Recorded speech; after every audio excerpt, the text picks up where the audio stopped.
September 11th, 0 AE.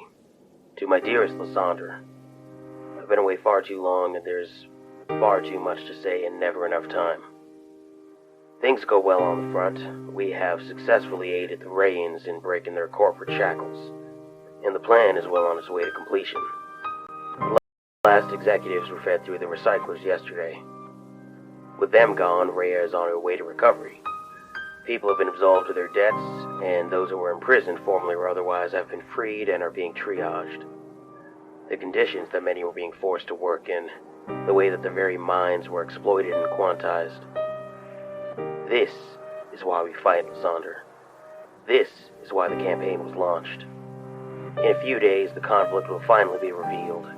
The fight that we have been conducting under cover of night will come to light, and we will finally be able to identify our enemies aloud. The time where we who are born to the stars, we who are born of the spirit of exploration and discovery, are treated as second-class citizens, as aberrants to be kept in line, the time has passed. I hope to see you on my next leave rotation. Then I will have time to say all the things I haven't been able to. Yours, Gareth Lowe Wright, Petty Officer First Class, 1st Battalion, 2nd Regiment, Titanian Defense Force. Dime a dozen. Ne torum ad astra.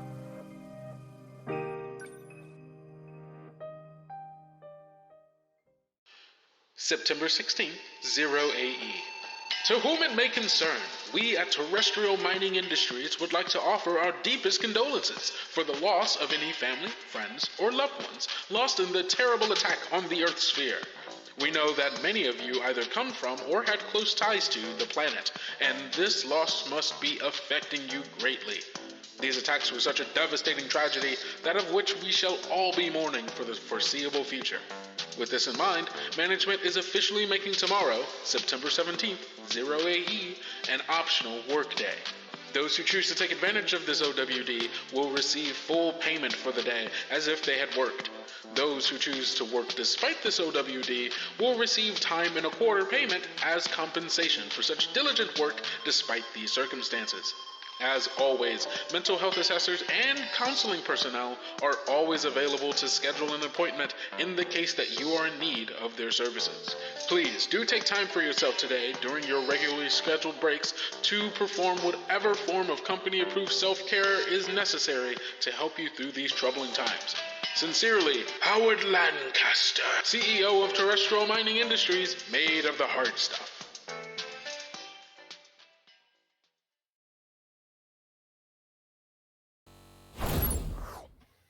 Hello, everybody. Oh, well, we started talking. Oh, we did.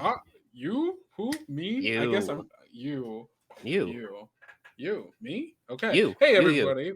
Yeah. Hey, everybody. Welcome back to another episode of Prayers in the Static. Presented by Birds and Brews. I am one of your I'm one of your hosts, Kendrick or Kendo, if you prefer. You can find me everywhere on the internet at Kendo Makes Films. I forgot to close that door, but I will close it after I'm done. I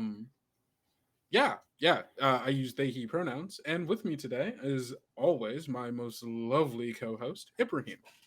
Hello, everyone. It's me. My name is Ibrahim. I use he, him pronouns. You can find me everywhere on the internet at cosmic_Eve.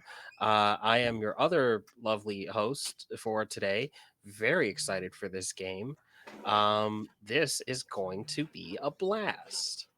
Oh yes, it's going to be an absolute blast. I'm very excited to cross blades here in a duel of fate with my good friend Ibrahim. As Reckless Attack Nathan said, we have to cross our blades in a duel. Cross blades in a duel. Yeah, we all know what's really going on here.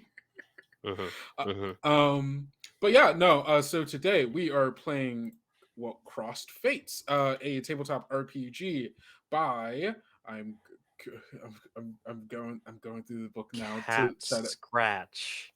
Yes. Games? Yes. Cat Scratcher Studios. Cat Scratch Studios. Yeah, that's it. Made by Samuel Santana and Matthias Santana. I believe I pronounced that correctly.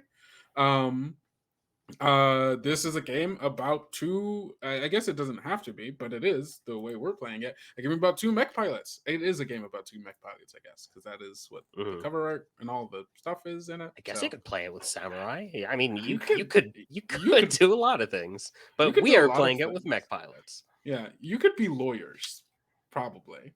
Yeah, a Two court of law is a duel in some ways. two rival military lawyers. Yes. Uh, but we are playing mech pilots. And again, we are back in our same kind of collaboratively built sci-fi setting that we've been playing in, that appears in the static. And the two mech pilots that, well, we can get to the mech pilots later Mhm. because that'll be in Act 1. Right now, we're in Act 0. In Act 0, we're just going to talk about the conflict. And well, there's one major conflict that has happened in our setting, and that is the we it's the 101-year war. Is that Yeah, correct? I think we call it the Century War. Yeah, the century war sounds better than the 101-year war. 101. Yeah. Then 100 and Dalmatians, the war. The 101. 101 wars. 101 War Dalmatians, Corella Deville Special Edition. Oh, great. Yeah, we could. Yeah, never mind. I have no idea where I was going to go with that, but that is the main conflict that we are dealing with here today: the war between the Kingdom of Astra and essentially the rest of the Soul Sphere, but specifically between the Earth Sphere and the Outer Nations Alliance. I guess Outer Nations Alliance and the Confederation of Worlds Right. versus the Kingdom of Astra. Yeah. Basically, like those people who like to live in gravity wells and the other people who don't. Yeah, the people not bound by gravity, The people who are truly free. truly free, and only wish to spread that freedom to the rest of the Soul Sphere. Exactly. Exactly. Yeah. So those are essentially what we will be exploring, and then two pilots on either side duking it out in a duel of fate as they're supposed to. Yeah. The so this game is broken up into 4 acts. 1, 2, 3, 4. 5 acts technically. Mhm. This is the first one, Act 0, where we're just going to be kind of exploring and expounding upon our two different sides, what our sides care about, really setting up the conflict in which our two characters are find themselves being thrust into. Yes. Yes, and so I can open up this now so that everybody can see it. Wow, look at this fun little Roll20 character sheet we have going on here. Isn't that fun? And I realized Cute. that because it has a different, it's got a different ratio again. So I just gotta fix this. But once I fix it, it'll be fine.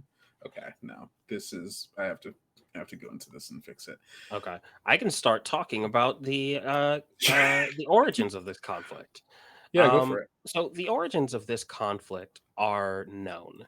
The origins of this particular war are in Ragnarok, an event where the kingdom of Astra bombarded the Earth with 72 kinetic weapons, essentially overnight. Um, and what is not known, however, about this war is that moments before, mere hours, so really moments in the cosmic scale before the bombardment began, an agreement had been signed in secret with the Outer Nations Alliance, the cooler heads among the spacers. And Astra, along with many other outer nations, would have received some limited independence and transitioned to a more permanent independence without all the bloodshed. Astra didn't know, but also they wouldn't have cared. Accurate, very accurate. That's just kind of the way that they play. And during that, hey, look at that. I fixed it. Not without some issue, but it was fixed. So here we go. The first part of this kind of exercise is kind of discussing what the conflict is. And we've, of course, to help expedite this process, have done parts of Act Zero and Act One just to make it a little quicker for us. And also just because we also kind of knew what the conflict was a little bit. But Mhm. we can talk about this. The first part is discussing the dynamics of the conflict and what chosen options represent.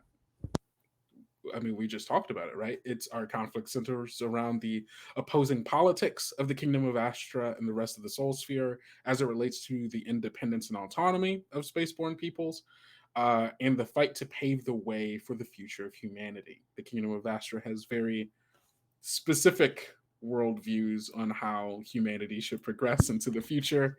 Right, because they're the heroes of this story. That is what some people would want you to believe.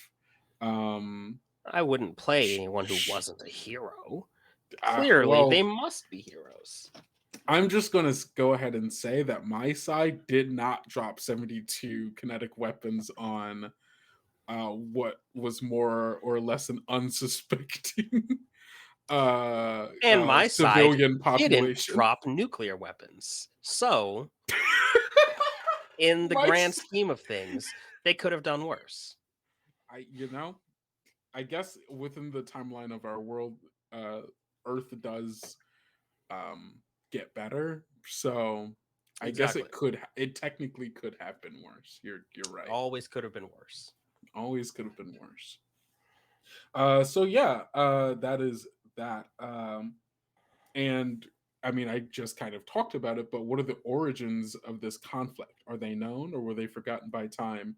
It's a little hard to forget the 72 like mile long metal rods sticking out of the earth.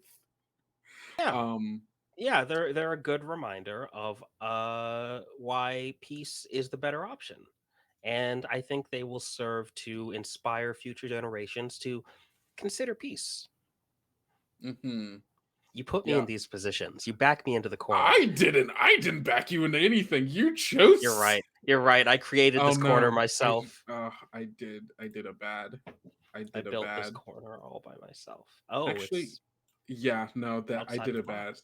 I accidentally changed the ratio of the box again on my side, and then that changes what the screen is. It's not Oh, the. It's a well, weird thing that it does, but it's an easy fix on my end, so that's good. And okay. then I'll just do this, and then I can Well, to sort of change. like get into like what each side of the conflict stands for. So while I'm over here genuflecting and talking about how good my side is, um, Mhm, I think the fragile freedom of the Astran kingdom is what we really stand for. It was a hard fought freedom. And it was mhm. certainly something that if Astra had not enacted their plan, they believe they would never have been able to achieve independence because they were in space. They're far out. They're around orbit of Jupiter. They are reliant on Earth for a lot of technology. So their only hope really was to shake things up enough that they'd be able to sort of catch up and build up their own manufacturing capabilities. That is true. Uh, my side of the conflict, we stand for fighting back against the imperialist nation that is the Kingdom of Astra, in that not everybody wants to be a part of their kingdom or like even have monarchy because why would anyone want monarchy? That's pretty bad. But also, of course, protecting the powers that be in the status quo of, they were enjoying life. They were finding ways in which to, and of course, a lot of my people are closer to Earth, so we have easier access to that technology. We have easier access to resources, and so while the first conceit of the Kingdom of Astra being that wanting more control of their resources, totally get. That's why some of us were also fighting for our independence. Um, we also don't necessarily believe in your weird space philosophy of trying to become stars, I think is what you guys believe in, right? No, Is no, that your no. thing? That's a pure. This is pure propaganda. The Oh, Astron is it? Kingdom doesn't stand for becoming a star literally. What it stands Mhm. for is a sort of admiration for the spirit of exploration that brought us to the stars in the first place. We're really the fulfillment of the dream that spawned Voyager to go out Uh-huh. there and to Mhm. become part of a greater solar system, part of a greater universe. How Interesting. can that be wrong? Well, to start, you No, drop no 72 specifics. kinetic. No specifics. But how this conflict is fought, however, Mhm. honestly, we were a little bit beaten to the punch. While we got the first shot off, and what a shot it was, 72 to be precise.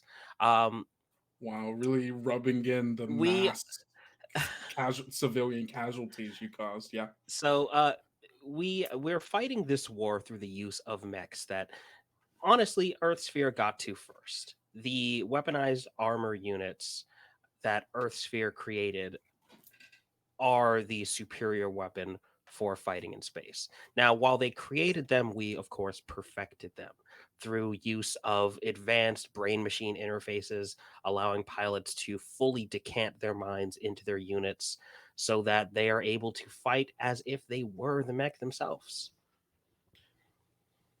So first of all, we made them. So of course ours are going to be better. And really, the weird technologies that the Kingdom of Astra are trying to incorporate, we've I've seen the blueprints. It takes a lot of dehumanizing aspects of removing a person from their body to put them inside of a robot to make them one with the machine. That's weird. What we have instead are cool monster fighting robots that we had to build because for whatever reason there are giant animals on the planet. We're still trying to figure out that. I think Zodiac might have had, I don't know. It's fine. There we have big robots to fight monsters, and they luckily also do very good at war. Um, and so we use those to fight their weird. What do you all call them? Superior mechs. Okay, yeah, whatever. Cool, great. Our By the way, celestial thrones and our seraphims and our stargazers, all purpose built and all beautiful in their own right. yeah, for sure. Okay, cool.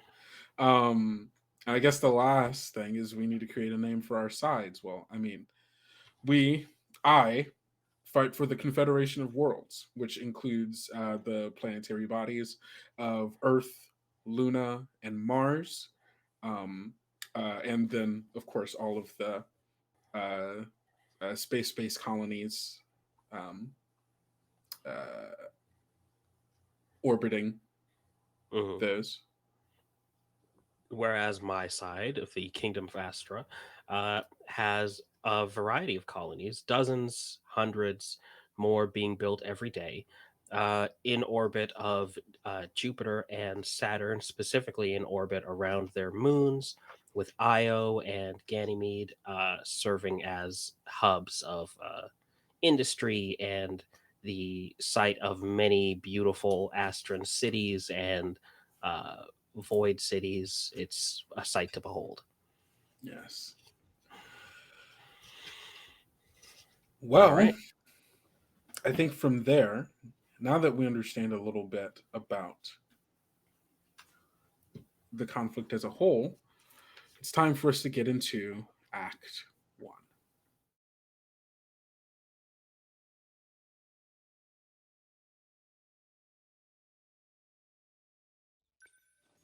Luminous, I'm writing you for the base camp at Herschel 1, where by the time you receive this, I will have already undergone the time-dilated virtual training that will allow me to run weeks of flight and combat training in only a few days. The results of these simulated tests will determine if I'm selected as a WoW pilot like Father. If I'm selected, I will likely be sent to the front, where the average lifespan for cadets is 2.3 deployments. I want to ask you to forgive me, or to understand my decision. It is, after all, mine alone to make. I have a name, and with it, a chance. Fastidious Clay, the Martian mech hunter. She took everything from us. She murdered our father. Maybe he wouldn't have wanted this, but I need this. I need this. I hope to see you again once this is all over, sis, but we both know that isn't likely. Love you.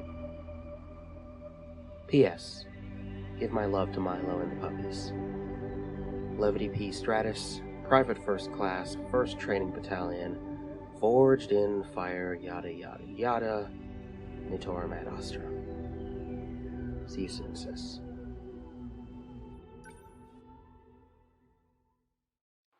I don't know what to say to you. The psych said it might help if I try to, like write you a letter or whatever to say the stuff I never got to say.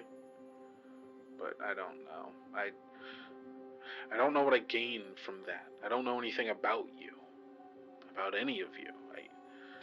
And I guess I should be mad about that, that you were taken from me right in front of my eyes before I knew anything, before I could know anything, before I knew the curves of your face or the sound of your voice, the warmth of your love, assuming you loved me.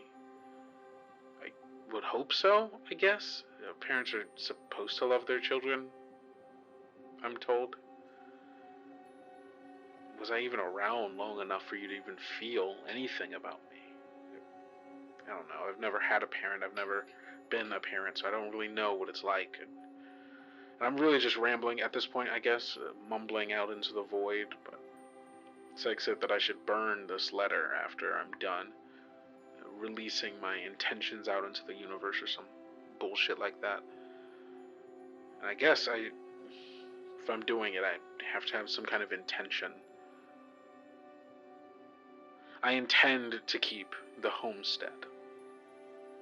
They gave it to me after you died, raised me there, had a rep watching over me until like a couple of years ago, but I'm on my own now that I can working off the money you were loaned, even paying off the house.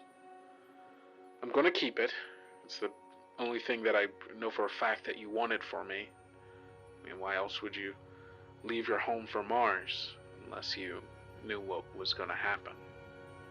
But I guess if you knew what was going to happen, then you wouldn't have left them behind. And, well, if you hadn't left them behind, then you wouldn't have died, but it doesn't matter.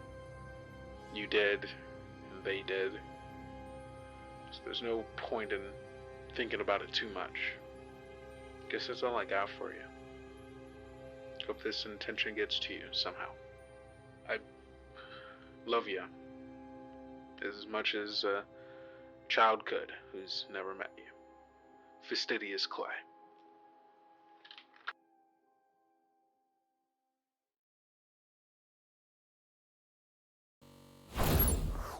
All right. Well, we are back. Some strong words were had about who we think is gonna win. It'll be me. It'll be me. Oh. I'm just saying, like, I believe in the heart of the cards. You believe in the heart of the cards, okay. Well, I, being Fastidious Clay, also known to other people out there in the world as the Martian mech hunter, I don't think I'm going to lose. Also, I use she, her pronouns. I will be playing the part today of Levity P. Stratus. I use he, him pronouns. And I believe that it's fated for me to win. Both I, Ibrahim, and Levity believe that fate is on their sides. Oh. Do you now? Okay. Well, I didn't ask to be here, first of all. I literally, in fact, I was born to this conflict. quite literally, the first thing I ever opened my eyes to post being birthed was the dying glow of my planet in the wake of Ragnarok. There's 72 kinetic weapons that you dropped on the planet Earth. Yeah, I saw that happen. And then the second thing that I saw was my parent dying because they happened to be in a hive mind circuit with people left on the planet. And the sensory output from 5 people dying all at once overloaded overloaded my parents. Uh,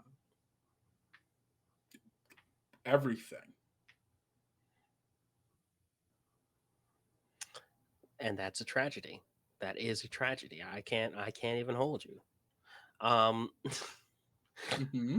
for levity's part, I was born to this conflict, perhaps not in as literal a sense as you, but my father was a proud man of the Astron Kingdom, a proud pilot, and he served when he was called upon. And he died for his service. He died in service. And so I must kill the pilot who killed him because I got to. I've got to avenge him. Oh, really? Is that why you were chosen by fate? That's why I was chosen by fate. Vengeance is my right. I was not given the privilege of laying my father to rest. And so I must kill his killer and grant him peace. If I had something to bury, perhaps I wouldn't need to go this far, but you made sure that I wouldn't. Well, I'm here to let you know that fate doesn't choose shit. I wasn't chosen. I worked my way here, blood, sweat, and tears. Just because I'm good doesn't mean anything. I'm sorry that I was doing my job. I don't think you are. I don't think you are. I don't think Um, that sorry is actually legitimate. yeah, no, you're right. I'm not sorry because look, as long as Hmm. there is work to be done, as long as there's Hmm. money to be made, I'm gonna do it. You know, I got debts to Right. pay off. Right. So, you Debt wouldn't that know oh, anything debt about that I'm beliefs.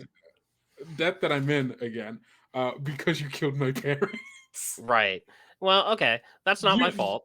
not you specifically, Yeah. Like I but your literally side. wasn't born yet. So, a That's little fair. bit I more was. direct in my case. Hmm. You literally killed my father, but Cool. um I believe in the freedom of all spaceborne people, the same dream that my father fought for. And I know that Astra has her flaws. I don't agree with everything that Astra has done. Not even close. But my father didn't deserve to be cut down in such a dishonorable way. We didn't even get we didn't even get his echo unit back, a literal backup of his brain.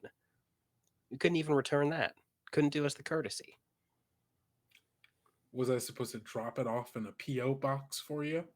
You would have turned it into your superiors if you had any. If you weren't a dog of war the way you are. You. Why am I a dog of war? A dog of war is like a mercenary. No, I didn't say what. I said why.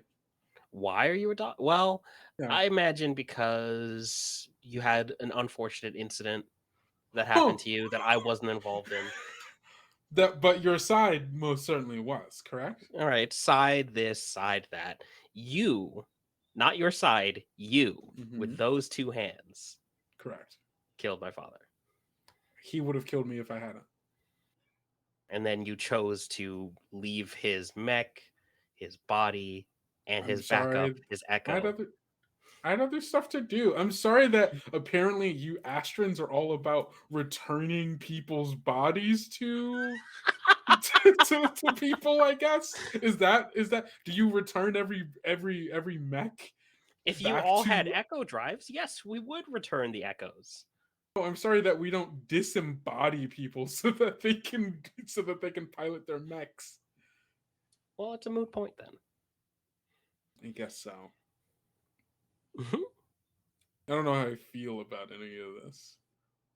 I've I don't know if I like the term only lasting hope to Mm, be used for us, for me specifically. Because if I am, then people better start worrying. Because I'm not. I'm good at what I do, but I'm not special. I'm just good. And if I'm the last thing standing between us winning and losing this fight, then ugh. I wouldn't call myself our last hope either. I'm a damn good pilot, but there's a lot of damn good pilots. I would say that this is more of a situation where I am the only hope that I will ever have at getting vengeance because no one wants to take on the Martian mech hunter. No one else can, as evidenced by their very long track record of destroying mechs with ease. I have to be I'm the good one at to what do I it. do. No one else can. Hmm. Well, I think with that, we can move on to our first encounter, which is Act Two. Yes. So I think we actually want to play this section first, right? Yes, that's kind of yeah. Okay. We'll play the Act Two section, and then we can have our first combat. And I think by that point, by the time after we have our first combat, it'll be time for our first break, and then we can continue from there. Right. All So, right. uh, may I read the section from the book in that begins Act Two? Yes, please go for it. You hadn't met them yet, but you'd heard whispers about someone like you. In this case, I'd heard whispers of your ferocity, I believe.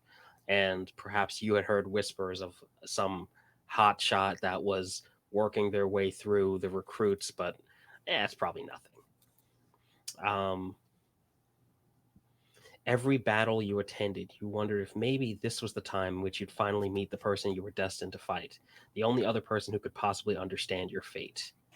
Um, So to describe the battle that we met in the first for the first time, Mhm. and which side had the upper hand, and what was the goal of the mission, and where the battle was set, I'm Mhm. thinking that we would have first encountered each other somewhere around the asteroid belt. Yeah, that makes sense to me. Okay, so perhaps the belt around Mars is pretty extensive. Um, I I'm think looking that up. there was probably a mining operation of some sort, maybe just a secret resource gathering mission. Um, Hmm. I think. Hold on, I'm pulling up images of the of the asteroid belt so I can get a better sense of like what could be. Yeah. it's So what very the dense with small it's bodies. yeah. I'm thinking then it could have been a. I guess since Earth, um, at this point, what it's been from the start of the war, like About no, like 20 something years, I think. yeah, 20 something years. Um, no, it would be have to be more than that.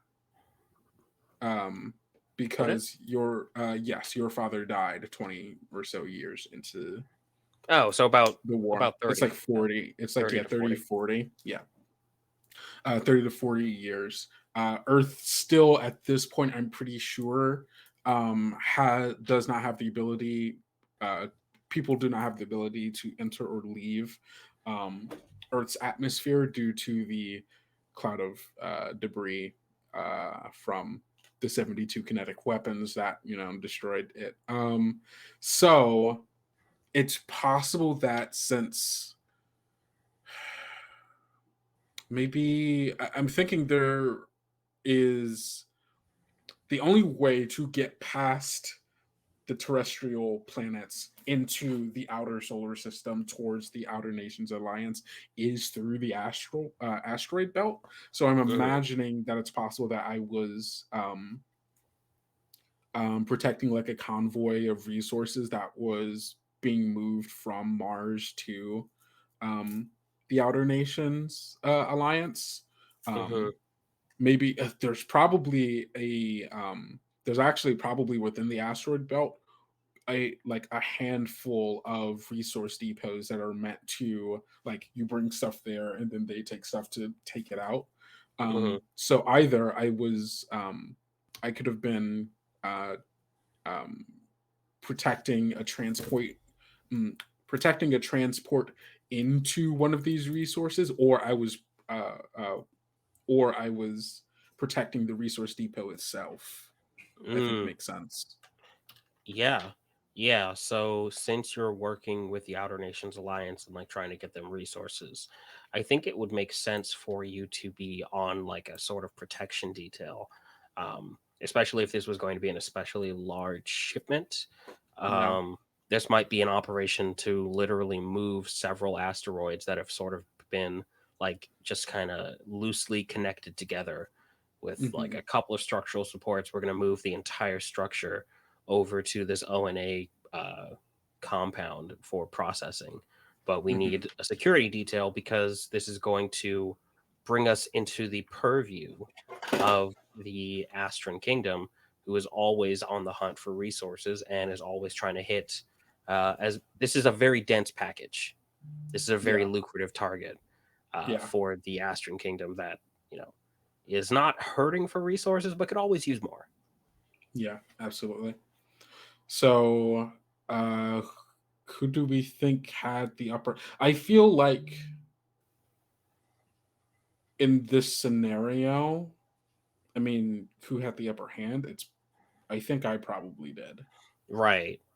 Just Well, because of the way in which I operate. If I was stationed at this place for long enough, I could set it up in a way in which I would have the upper hand, mm, unless you well, think but you're that. moving a Yeah, very big, very dense package of materials.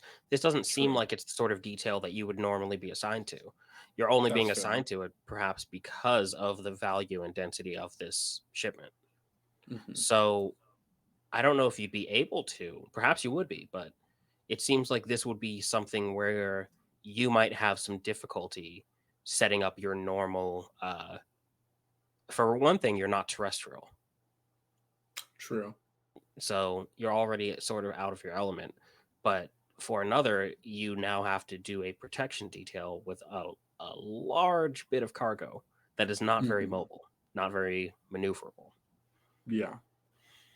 So Hmm. you might still have the upper hand, but uh, I it see would be what a you're saying. slight upper hand. You know? Yeah. Okay. Well, this game actually has rules for this. Whenever we disagree, we can draw a card. Hmm. And whoever has the highest value gets to decide what happens. All right, So drawing one from the deck. I'm shuffling really quick. I'm shuffling so that everyone can see. This is a freshly shuffled deck of cards. And I will pull from the deck.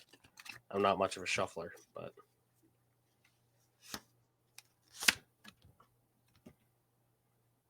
All right. That's you. that's a joker. So I'm going to say that you have a little bit of a disadvantage where you might try to set up your normal traps, but it might not work out so well when you have to constantly be mobile. It's hard to set a trap with a moving target. Yeah. No, that totally makes sense. So in this Act 2 section, the battle is set within the asteroid belt, um, just outside of the territory of the terrestrial planets. Um, I guess, would you have the upper hand then? I think I would have the upper hand. We Okay. are going to be able to hide in the asteroid belt and wait for you to come to us and spring our trap. Oh, a typical Astron move. Hiding in Hmm. an asteroid belt for the perfect opportunity to Ah, strike. yes. Typical Astrans seeking a Typical tactical advantage to prevent more of their own dying. The Astrons have the advantage using the asteroids to hide their ambush as the um, Confederation attempted to move value um, a bulky um, asset.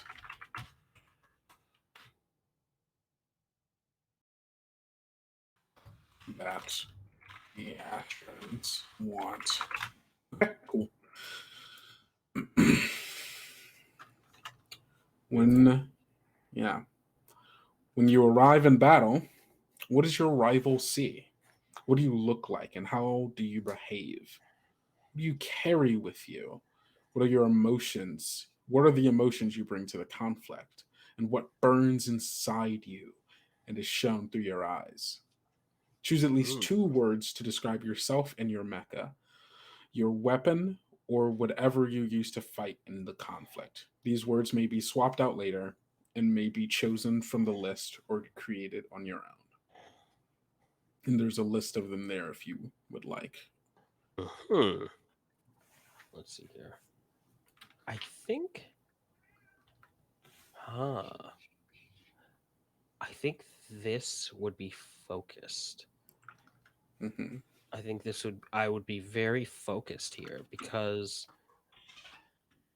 focused and perhaps uh hmm focused and emotional. I think those seem like they conflict, but I think this is very much a high tension, high focus situation for me where I know that I have a mission here, but I also know that I have heard rumor that perhaps the uh the Martian mech hunter has been assigned to this detail.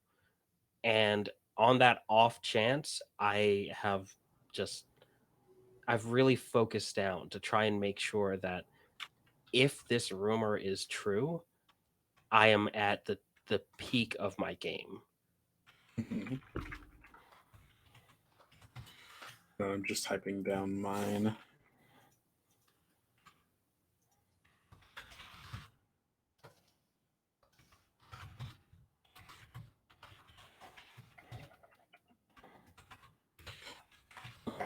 Um, I think so. For me, I think what you see at first is a little jarring because I think, like, I mean, you've heard the stories of me. I've won a lot of fights, so many fights. I won the fight with your dad, even. Um, Hmm. and I think you were probably expecting some noble warrior in shining armor, uh, the most like advanced military equipment uh like that you've seen yet, or maybe something big in something almost like brutish in a way. But I think, I mean, well, what you actually see is the reality. I pilot a very generic BCU2 unit, which is essentially like one of the most standard issue military equipment. Like it's a very standard WoW. It's almost, if we're talking Gundam terms, it's basically a GM. Hmm. Um, it's very unassuming. But I think what you very quickly learn, especially as our first conflict plays out, is that I am very resourceful, and despite what it has, I think actually even um, there is like it's a very common looking BCU unit, but it also has like a cloak, like a ratty cloth cloak that it's wearing that like goes, it's like a shoulder like cloak that goes like from shoulders maybe down to like almost the like waist or knees of this mech, which is Mhm. like so probably incredibly odd to you, especially because like why would you have this? This is nothing. It's so it like gets in the it almost even gets in the way. Um, but it does a great job at covering my movements, covering equipment that I have on me that you probably didn't realize that I had as well. Hmm. Nice.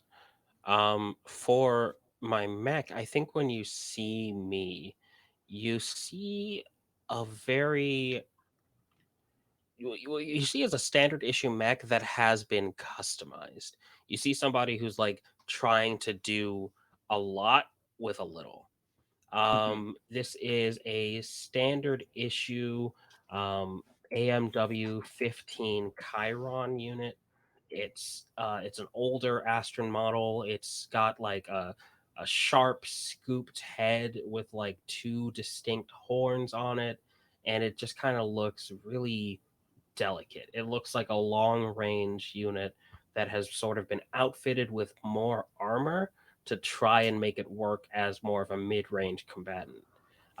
It's equipped with an automatic rifle and a composite lance, and in general, it looks well kept is the wrong word. It sort of looks like a project car that's constantly being improved, but also has just this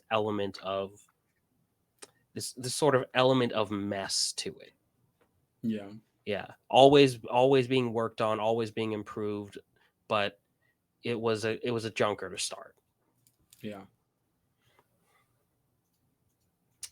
So I think we go to describing the circumstances of our meeting, which we've already sort of established, Yeah. but we can sort of go with now. Am I correct in that we need to do our first combat here? Um, I, huh, I guess we I, could role play our first meeting first. we could just role play it. Yeah, um, I think, yeah, I think we could just role play it, and then I think once Act Three happens, Mm. I think we is that should when this starts up? probably do Yeah, our combat here because yeah. if I'm remembering what the next bit is correctly. Yeah, no, you're absolutely correct. So we can do this first one here. We're actually coming very quickly on our first hour, so we can take a break really quick and then come back and do our first combat, and then move on to Act Three. Yeah, lovely. So first combat for you after the break. All right. Right now it is 28 after the hour. We'll be taking a quick 5 minute break. So we can honestly, you know what? Let's just make it a very even 35 after the hour. So 7 minute break for those of you keeping count, and we will be back after that. Don't, yeah, go get some water and stuff. You won't want to miss where this fight's going to go. And we are pressing the right button.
And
we're back. Ooh, tea time Tea or time. coffee. Ah! Oh shit, are you okay? I'm good.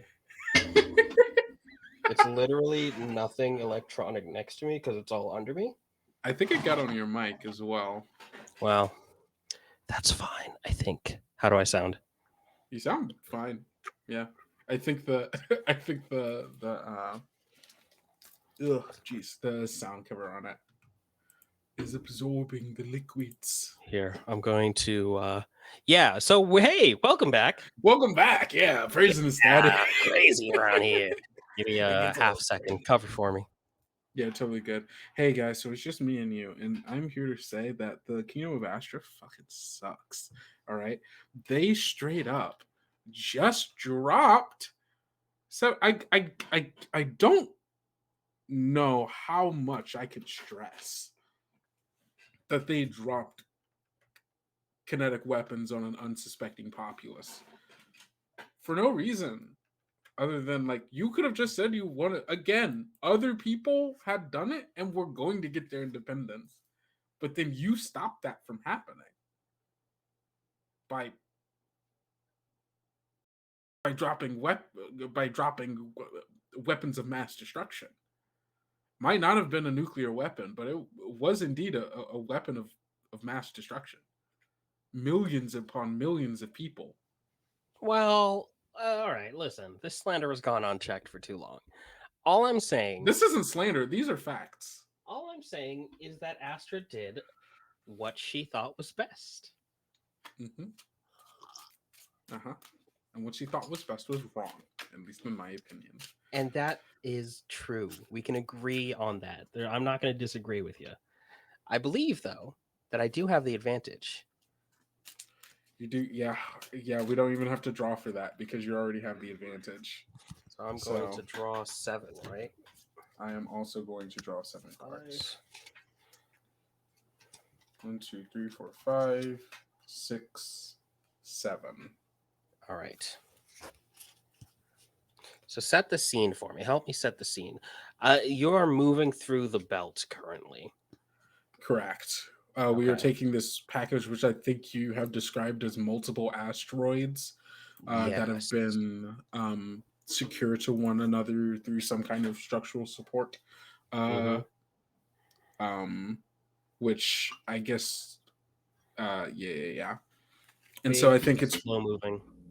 Big, slow moving thrusters attached to probably each of the asteroids, and then there is an operator in a ship nearby that's essentially like, in sequence turning on and off thrusters in order to be able to orient it and move it through the belt.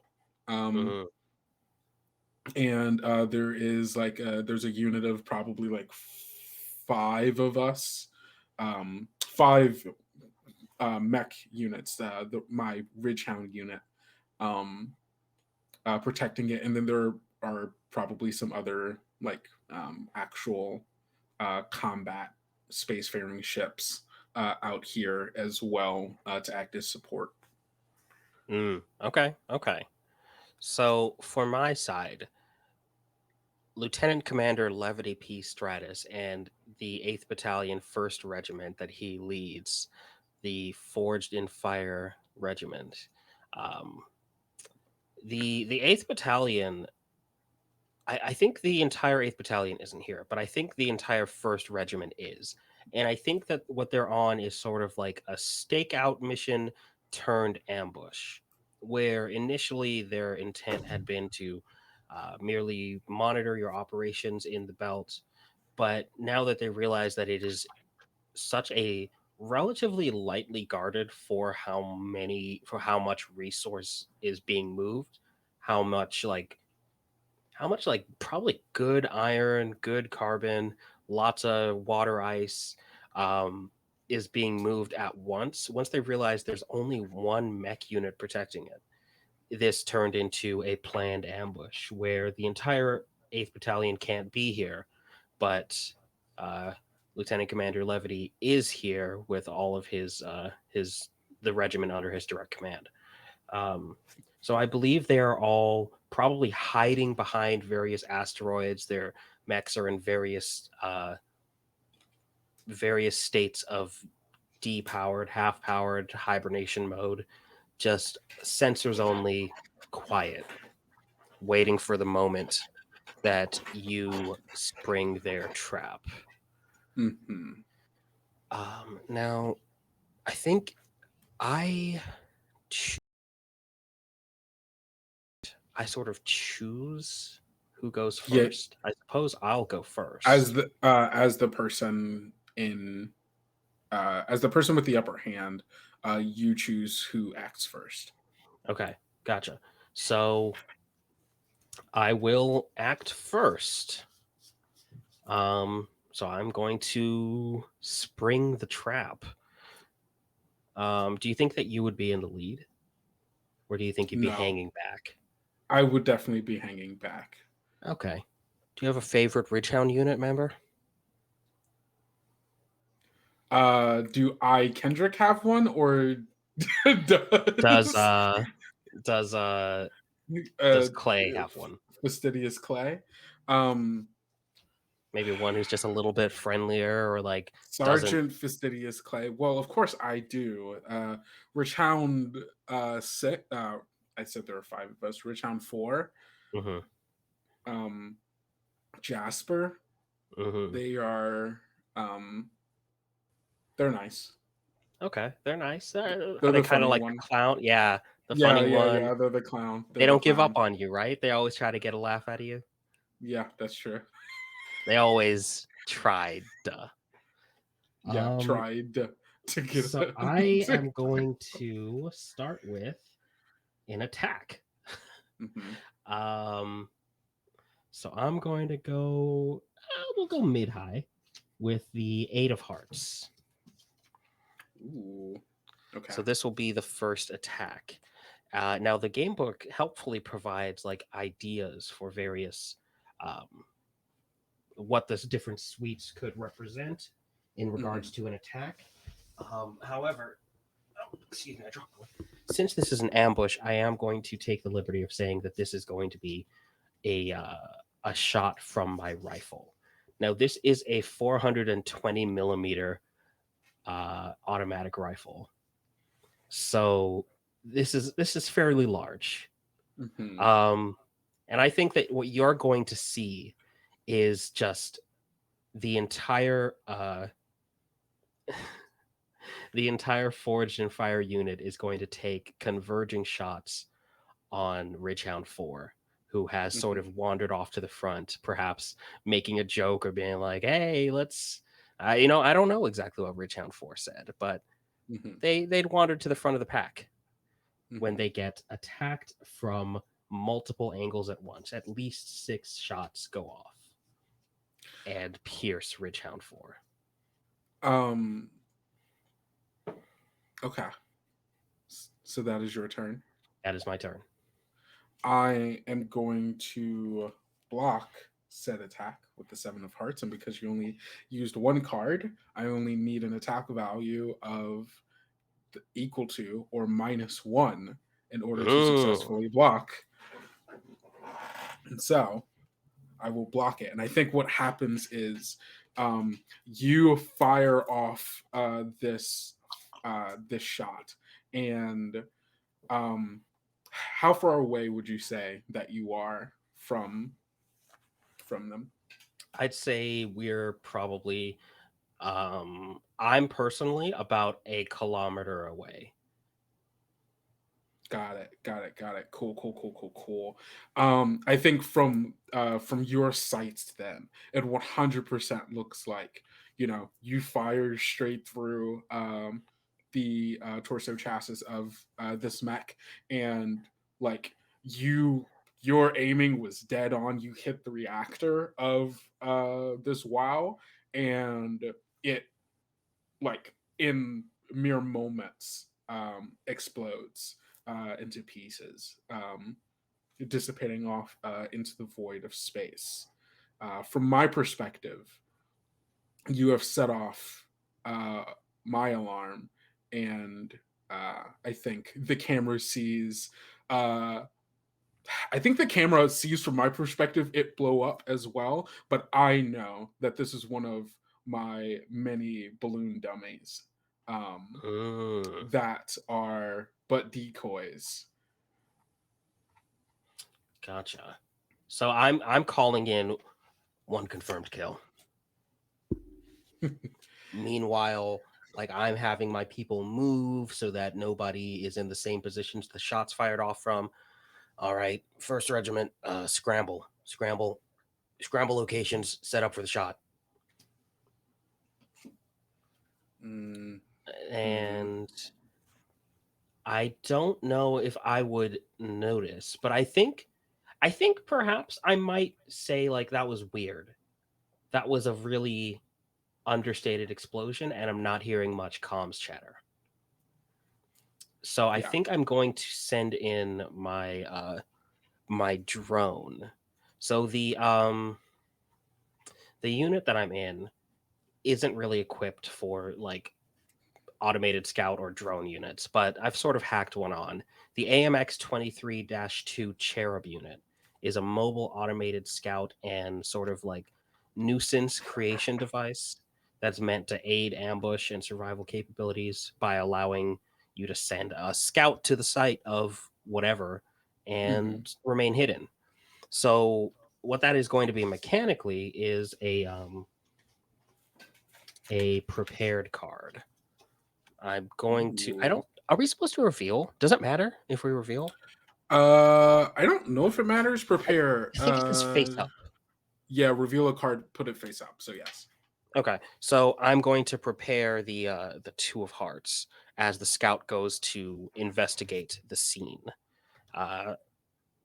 So since that 8 that I used for my attack was blocked, I don't need this anymore. This is going into the discard pile. Understood. Cool. It is my turn. Now that you have set off one, and upon the destruction of one of my decoy balloons, you have now put me in a position where I now have information to act on. And what I mean by that is the tactical algorithm that I myself have programmed through just the countless missions and such that I have been on, now is allowing me to be able to properly set up a sorry, I'm having a really hard time thinking right now, and I don't know why I have like this kind of brain fog. All good, all good. Jesus. Okay. So yeah, Resetting. we've kind of set off your trap. Exactly. You have set off a trap, which has set off an alarm essentially for me that A, I am being attacked, and B, it is allowing now that I have any kind of tactical information about a shot has been fired relatively of like this kind of caliber weapon from this kind of distance in this direction. The algorithm that I have programmed for my mech can now start running off calculations of, okay, what's going on? Okay, the statistical analysis of this of, okay, this was a sniper fired off from that direction. The chances of them to start split up and like moving from that direction goes from here. If there were this many number of them, then that would mean that they would probably go here, here, and here. It's like start doing all of these calculations, and I myself am starting to be able to plan now and react to this information, and I am going to prepare with my 8 of diamonds. Beautiful. Okay, so we've both got prepared actions. Now your preparation is considerably higher, so I'm a little bit concerned, but I think I can still pull off what I need to. Okay, so my men have scrambled, or my entire regiment has scrambled. We've moved to new locations randomly. We have people moving in just completely random. Find another asteroid to hide behind. I will dictate which one is which based on a random, essentially a random number generator, just to make sure that we don't pick something too predictable. But of course, if somebody had access to the algorithm for our random generations, I might not know that. So I think that really is going to be a reposition. Okay. So as a reposition, try to find a vantage point to catch a breath to plan a better strategy. I am going to discard one card from my hand and then look at the 3 cards on top of my deck, picking one and putting the other 2 back. So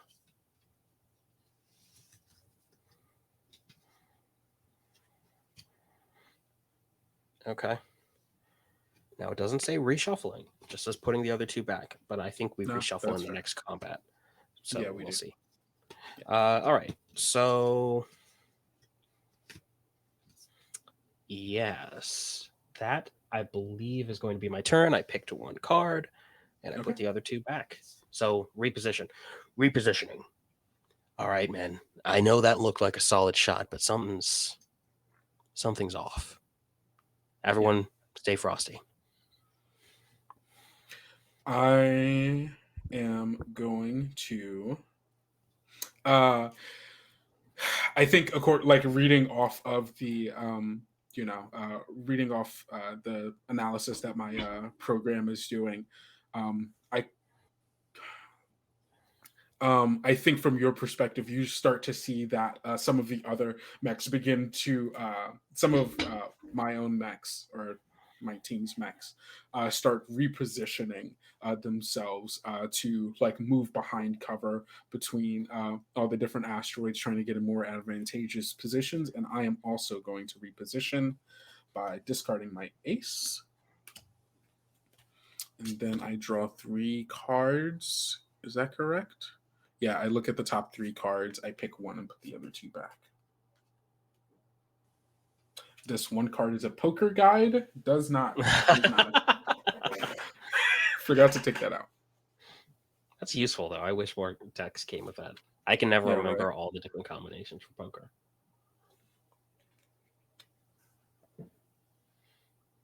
Okay. All right. That is my turn. All right. So I think now that we've repositioned, I am going to launch an attack. I think that I can sort of intuit once the moment I see you, the moment I see your mech, it might be like weird and like kind of disconcerting that it doesn't look like what I expected, that it looks so ratty, but I think that if you regularly wear that sort of drape or cape around your mech, I would recognize that at least from the stories. Oh yeah, So either absolutely. that's the Martian mech hunter or somebody is impersonating them because they think that it'll make us back off. And either way, I think I have to take the shot. Mm-hmm. So I am going to attack, and I'm going to with my oh hell in a handbasket. All right, yeah, I'm going to go ahead and attack using my prepared card and my ace. So that is the ace and 2 of hearts. Oh, okay, cool. Ooh, a sequence. A sequence. Equaling 3, correct? Is ace is 1, I guess, in Is this? ace 1 or is it It 11? doesn't. I think it does Jacks 10. or Jacks or 11. Jacks are worth 11, so ace must be 1. Yeah, I think so. But this is a sequence. This is a sequence. So sequence of matching suits. I always want to say suites. It's not suites. It is suits. Yeah. So are your mechs are kind of like all sort of like spreading out. Yeah, they're all like moving out from like the positions they were into, like moving behind asteroids to gain cover, get better vantage points and such. Okay, I think wherever your mech is, you get a proximity alarm, and then very quickly see my lance is being thrown at you. This is a rocket propelled lance that is just coming straight for your cockpit. Understood.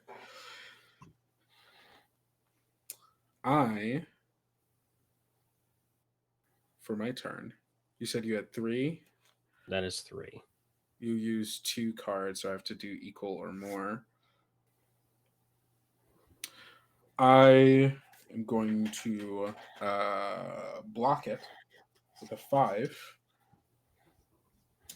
And again, you throw this lance and you notice that it's rather odd that like there's no turning to look. There is no reaction. There is just your lance going straight into this asteroid through this thing that you think is a mech, and you notice that it pops like a balloon. Damn. All right. Well, that was defended against, so going in the discard. Mm-hmm.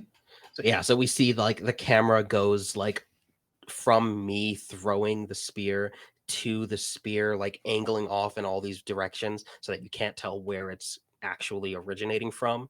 And as it shoots off at a bunch of different angles towards you, we move to like following the tip of the spear as it pierces you. And I like start to say, kill confirm. And then I see it pop. And I like run it back. I scrub back through the video on my monitor, like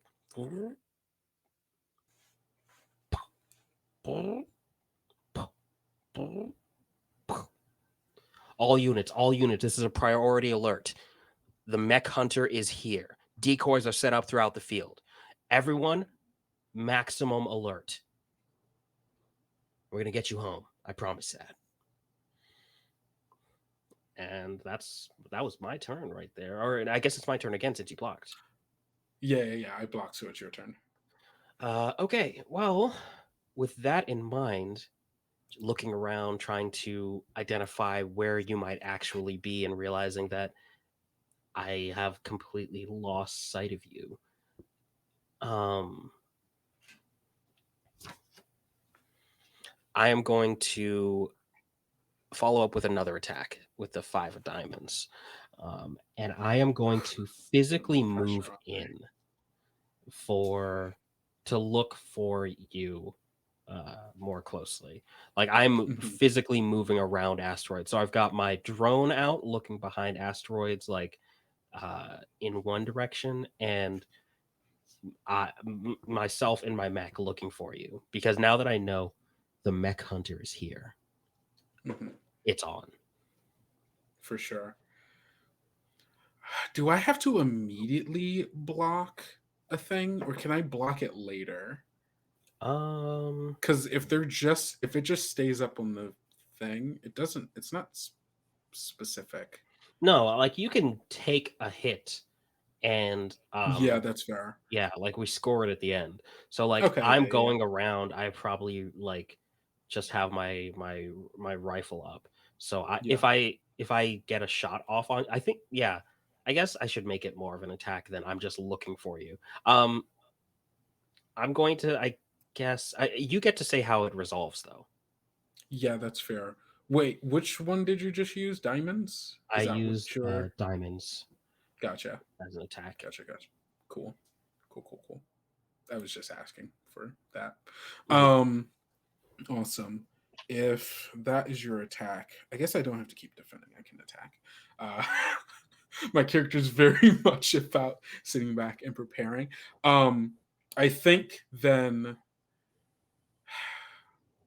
my attack is going to be with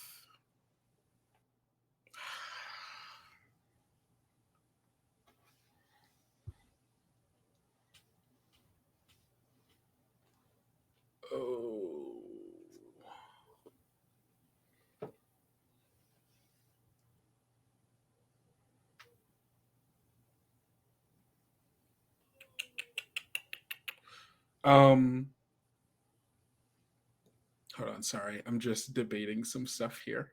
Yeah, no. If it helps, you can further describe what I'm doing. Yeah, I'm going around corners of asteroids anytime I see a hint of a Federation mech or any sort of hint of you. I'm taking a couple of shots and then moving on, not even waiting to confirm it. I'm taking shots, moving to the next cover, looking for more. So it's this very sporadic movement. I think what happens then is over comms, you hear someone go, like, I think I found them. I have them in my sights, and then static as I do an attack with Jack of Diamonds. That is a higher number. That's a little bit higher. This isn't a. I'm not actually. I guess is this a? No, I'm attacking. Yeah. No, You are. Yeah. And yeah, you hear like you lose connection with one of One of the other your members of guys. my Yeah, team. one of the other members of your team. Yeah. Okay. Yeah, perfect. So I think you've probably like I guess I don't really know how to resolve that because I don't know exactly what happened. Yeah. Okay. Yeah, that's fair. But Um. it sounds like they've just been taken out, and it's just the suddenness of I think I found and then gone. Yeah. Okay, I can work with that. Okay. Yeah. Sorry. No, that's all good. So to resolve that, I guess I'm going to just call out over comms. Williams, this isn't the time to. Williams, does anyone have eyes on Williams? No, we are. Williams has disappeared from the IFF, sir. God fucking damn it. All right, group up. Back to back. If they're going to ambush us back on our own ambush, we need to stand together. They've got balloons and decoys all over the place. We lose one more, we pull out. You got it? Sir, yes, sir. And as the mechs are back to back, we are going to launch another attack, I believe. Dang, you are aggressive. So following up that 5 with the 4 of spades. Hmm. Getting ourselves a little sequence going here. So yeah, I think we're focusing fire on you. I think that we don't know exactly where you are, but we can see Federation mechs. So whenever a Federation mech pops up, it's being hit with like 4 rifle blasts coming from the same location as we're moving together as a unit. But like we're interlocked, all targeting the same target at once to just sort of obliterate any asteroids or any cover you might be hiding behind as you move behind it. Mm-hmm. So the cover for you is rapidly disappearing. Understood. You were attacking with a 5. I am going to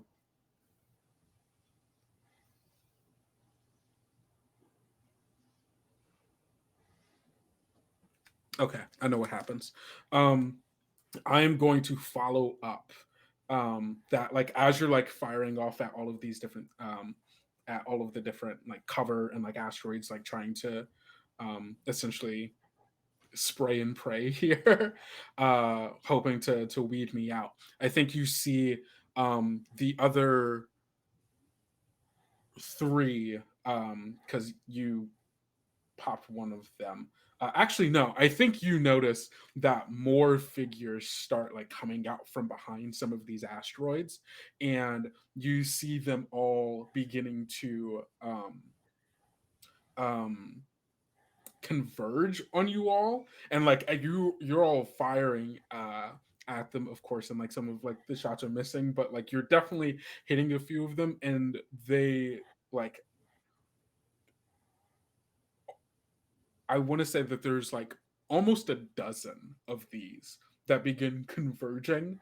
Um, and like you all pop like 3 or 4 of them, but there's still a good number of them. And by the time they're like probably like 15, like a good ways away, but still within like line of sight with all of you, they all pop at once and let off this in like explosive flare uh blast blinding your sensors, um and I am attacking with the 9 of diamonds and comboing with the 8, making 17. Beautiful. So those are both of diamonds? That is correct. Gotcha. Okay. Well, Oh, all right. So I think I'm gonna also launch an attack.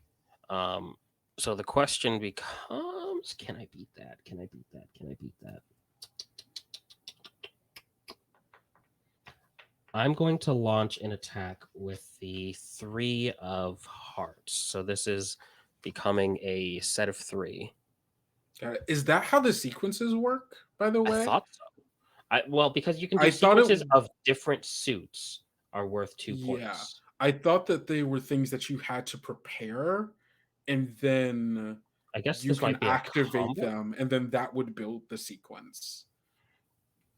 Oh, is And that same thing with combos. okay? That It's might a be how that little works. unclear, but I think that's how I I was acting in from the frame of reference that in order to build a combo or a sequence, it has to first be prepared and then do it. But I think Mhm. I think you're not necessarily wrong about the. Hold on.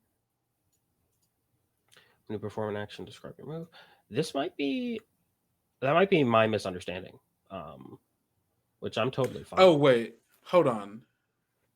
Yeah, okay, wait. Attacks with a combination of the same suit are worth 1 point. Attacks with a Hmm. single card are worth 1 point. Attacks with a sequence of different a sequence of different suits are worth 2 points. Attacks with a sequence of matching suits are worth 3. Hmm. Combination of the same card. I think so. Yeah, I think it's per attack. That is how the combinations and sequences have to be built. Because otherwise, you would have that sequence you're making. I don't know. I think that's how it's supposed to be. My understanding of it is that you can make combination attacks if you just if you it's uh I see what you're saying. Where if like you do yeah, one attack with this and then the next and it attack with wasn't this, what blocked, that so would it be. wasn't discarded. So Yeah, well, I guess I'm re- just a little confused on that. okay. Well, regardless, I Yeah. am out of cards at that point. So you Okay. have one remaining action Correct. before the round ends. Correct. And you just attacked me. I Can just you? Sorry. attacked you. Can you describe your attack again? Yeah, of course. So we are sensors are off. We're reeling in the dark, and I am going to call a full retreat actually for my men, Hmm. and Hmm. I'm going to order them to fire their echo drives back to like fully eject their echo drives. Their echo drives are going to launch off very small, very light. They're going to be able to move incredibly quickly back to the base. Hmm. Um, very unlikely to be hit. And while they do that, I am going to remain with their mechs and I'm going to use their mechs to set off charges, kind of like similar to what you just did with your balloons. I'm going to essentially like overheat all of the reactors with like just a manual override, just saying all units retreat, and then putting in my override code for the 4 remaining mechs to just have them explode on a timer. So I'm Hmm. going to remain with them to set that off, and I'm just going to kill my own comms, kill all of my stuff, and just make it look like I've also ejected my echo. Okay. Cool. What was the card that you? What was the number that you just used for that? The last one was oh shoot, which order I was think it this was a in? 4. No, I think it was a 5 because It I was a think 5 5. was last. That makes sense. Okay, cool. Do I block this or do I keep it moving? Showing them to the camera. Yeah. Um.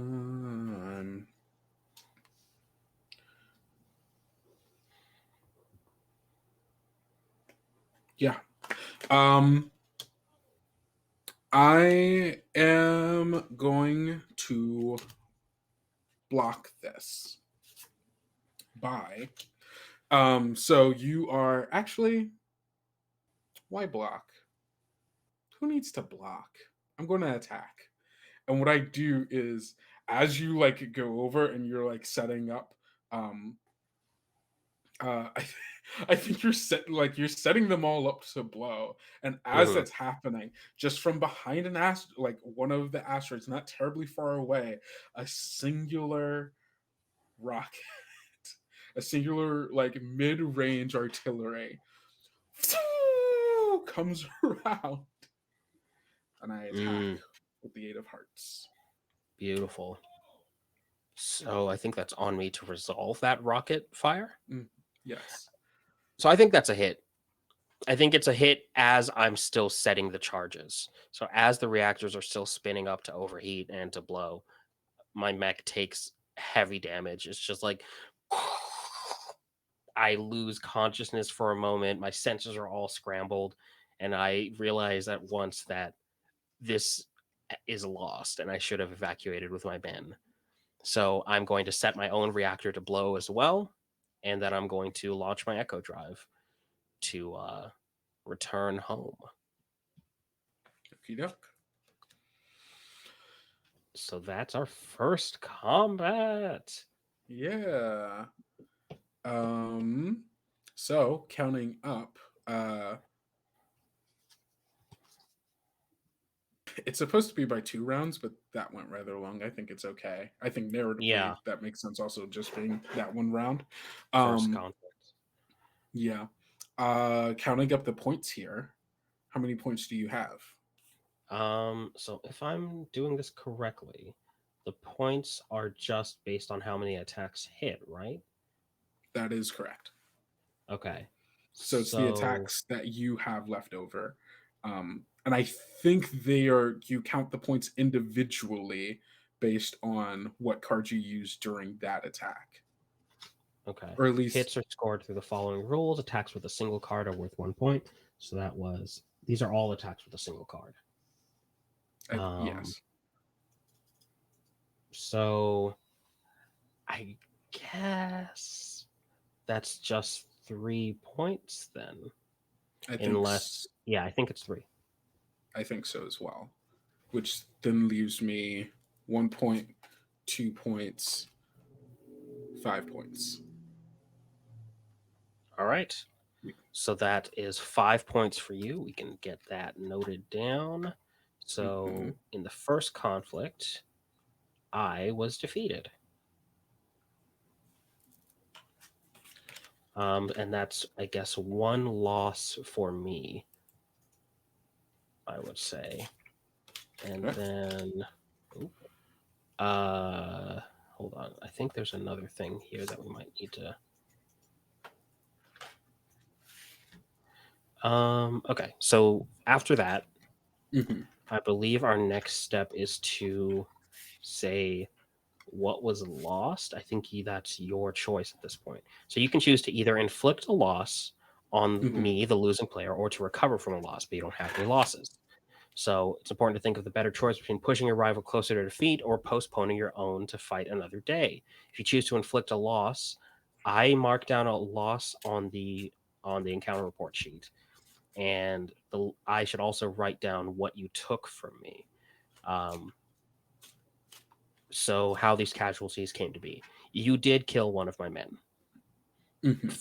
Fully killed one of my guys. So yeah. I assume you can't do anything but inflict a loss. So Yeah. I'm inflicting a loss. yeah. The person you killed was named Carl Geralt. Carl Geralt was a good member of the First Regiment.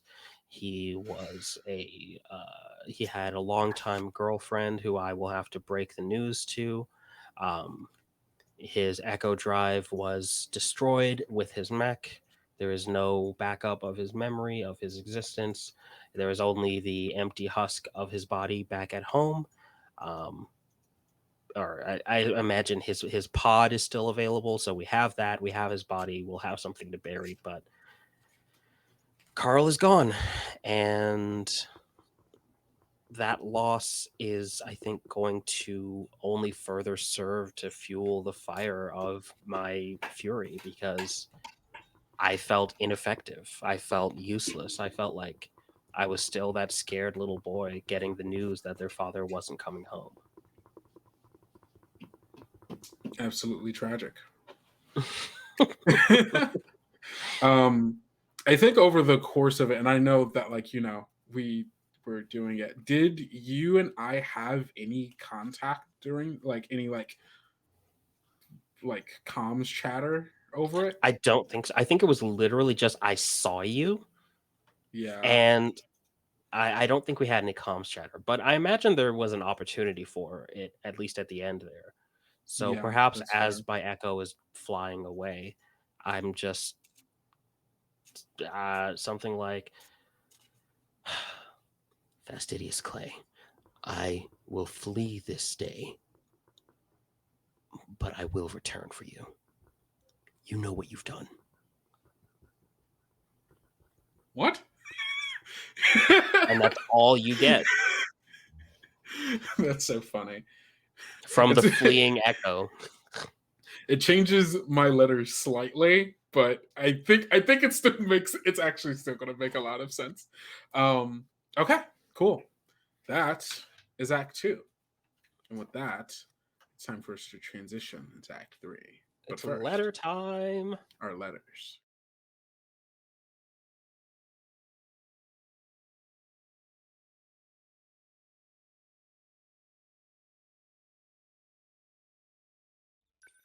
Operational report. Encounter with the Martian mech hunter. Operational report on the first combat encounter with the Confederate combatant designated Martian mech hunter.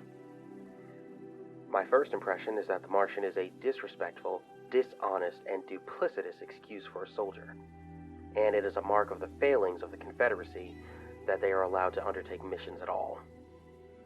My second impression is that they are undoubtedly one of the best pilots in the galaxy. Their mech is advanced, sure, but things they're able to do with it goes beyond simple technical specifications. They exhibit complete mastery over every aspect of their kit. The rumors are true. The mech hunter has only grown in strength, wit, and skill.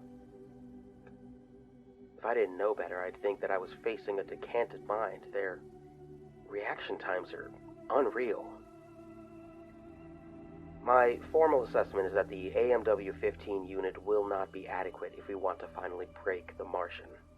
I have submitted a proposal from the Jovian Institute of Developmental Energy Application for an auxiliary drive I believe could provide exponential increases to maneuverability and acceleration that would level the playing field, so to speak.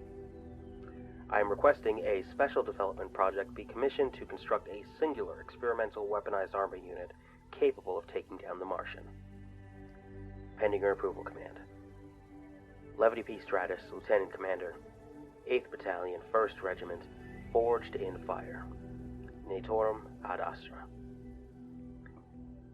Formal disclosures at the behest of the Command Council. My father, Captain Flick Stratus, was one of the pilots that fell to the mech hunter. I acknowledge that this may affect my ability to provide an objective report, and urge Command to take this under consideration with said report. Have analysts check my written report against battle data for posterity. Additional disclosure. My sibling, Luminous Stratus, pioneered the Hermes cold fusion reactor Jadena is currently testing, and that I have requisitioned for application to the experimental WOW unit. End of disclosures, end of transmission. Operational report, encounter with the Seraphim unit. Lieutenant Commander Crane, that Astron unit you were talking about the other day? The Seraphim? Yeah, I think I saw it.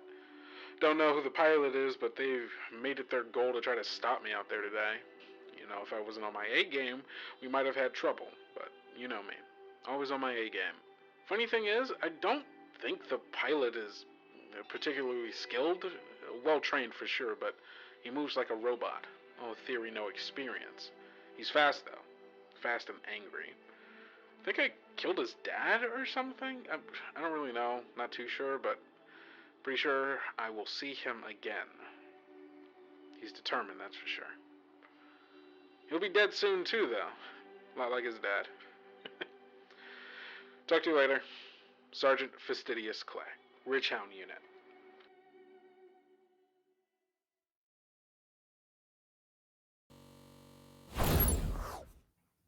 And we're back. We're back. Hi. Hello. Hello.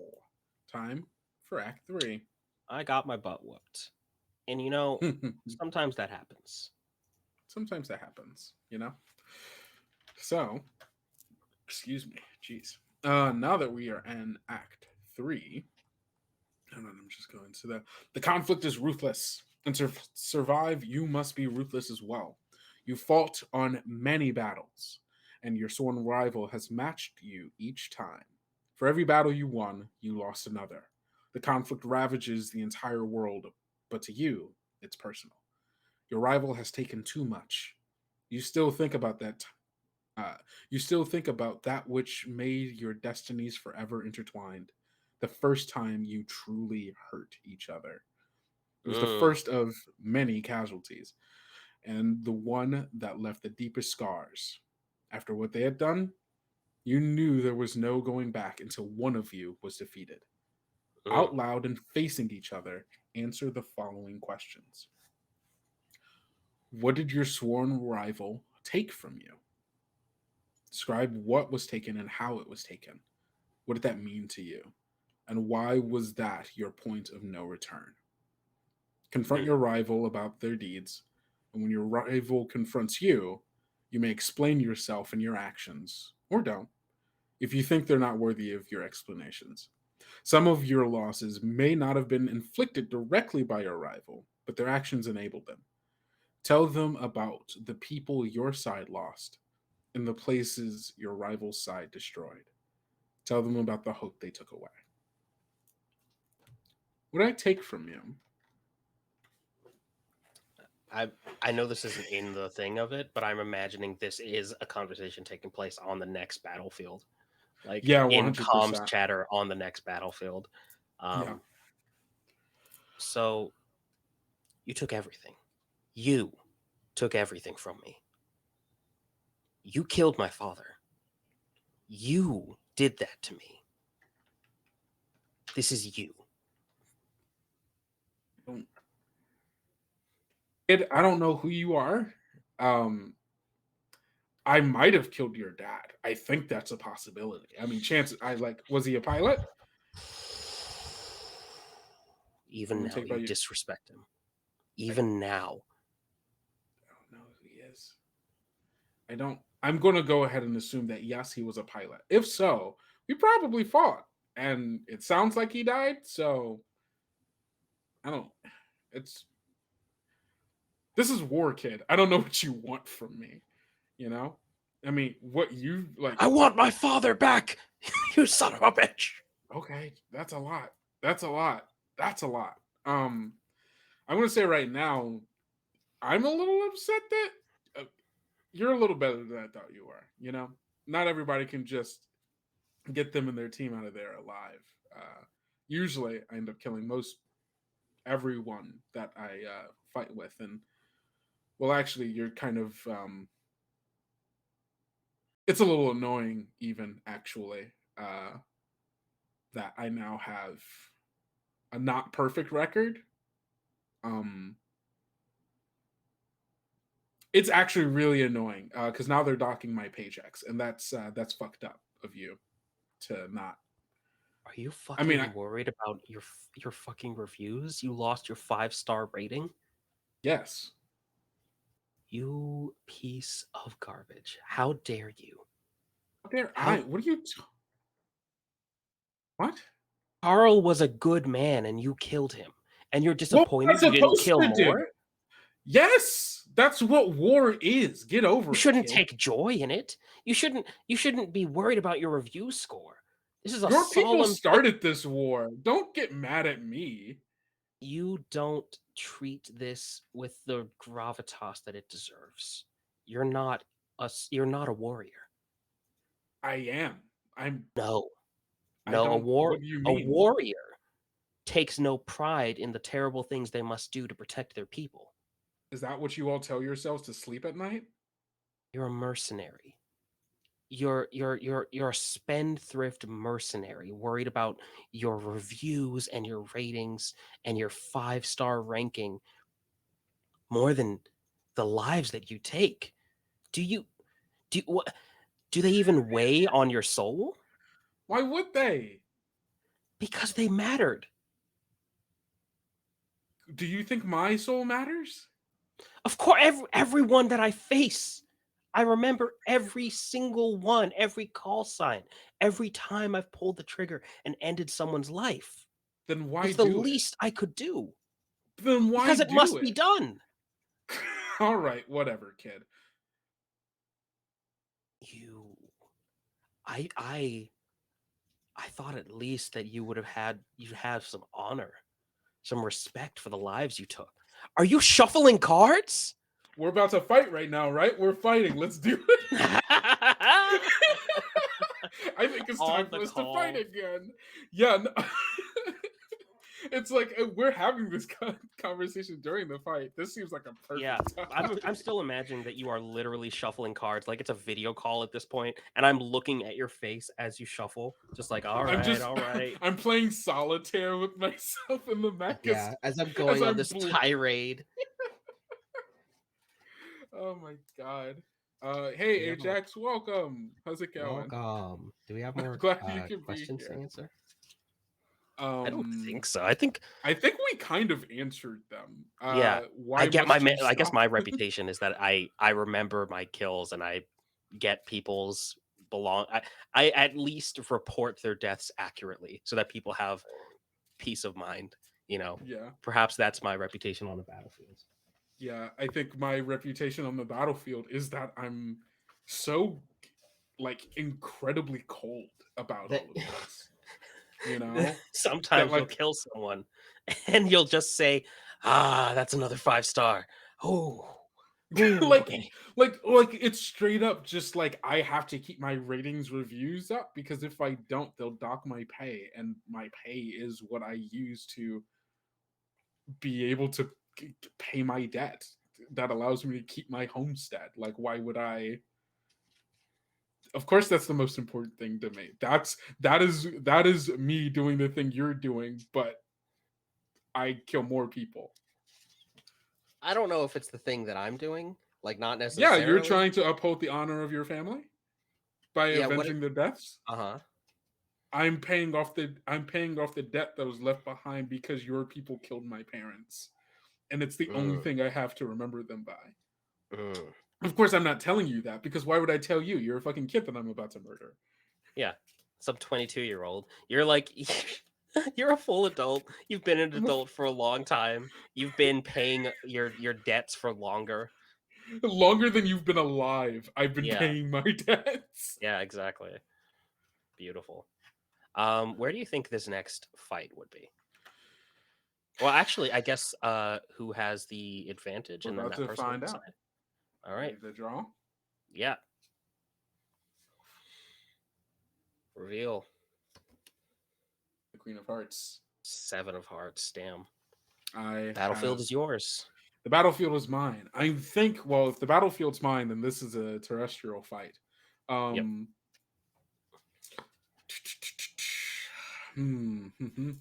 Oh, wait. The book has a handy little thing for us to figure out what kind of fight this might be. If we roll 1d6, where's my dice right here?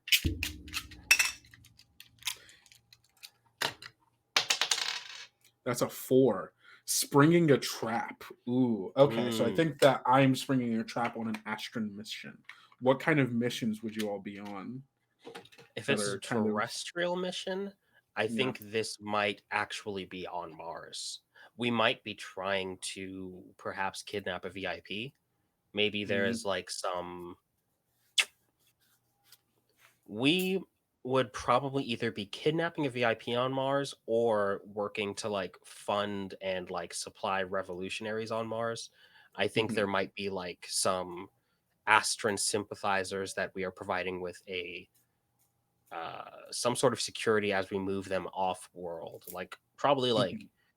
VIPs, important people, scientists, researchers that are sympathetic to the Astron cause and are leaving Mars and perhaps like leaving a great deal of their debt behind. So there's an interest from the people you work for to keeping them here. Gotcha. Okay, cool. So I think then a good backdrop for, or like a good, yeah, backdrop for this fight then is perhaps you and your team, I guess, maybe like Mhm. 2 or 3 people, because this feels like a smaller, like kind of stealth mission. Yeah. Not necessarily stealth, but a more covert mission. Um, like convoying like small military vehicles to a drop off point to be picked up by a vessel that can break Martian atmosphere and be able to head off into space. Hmm. Um, and I think that this fight begins with you, like you all getting to the port, I guess it would be. I'm not quite sure. Do you think it would most It likely have to be Yeah, it's probably like an abandoned spaceport that's been decommissioned that we are secretly able to launch from, but like yeah. it's not major. It's I don't think it has like a lot of people leaving from it or a lot of people around it. I think it's probably something that's been like Mhm. decommissioned. It's old, it's busted, but we've gotten it up to snuff for one last launch to get these VIPs out. Yeah, that makes sense. Okay, cool. Um I am going to prepare. Uh I and I think what this is. Wait, hold on. Sorry, give me 1 second.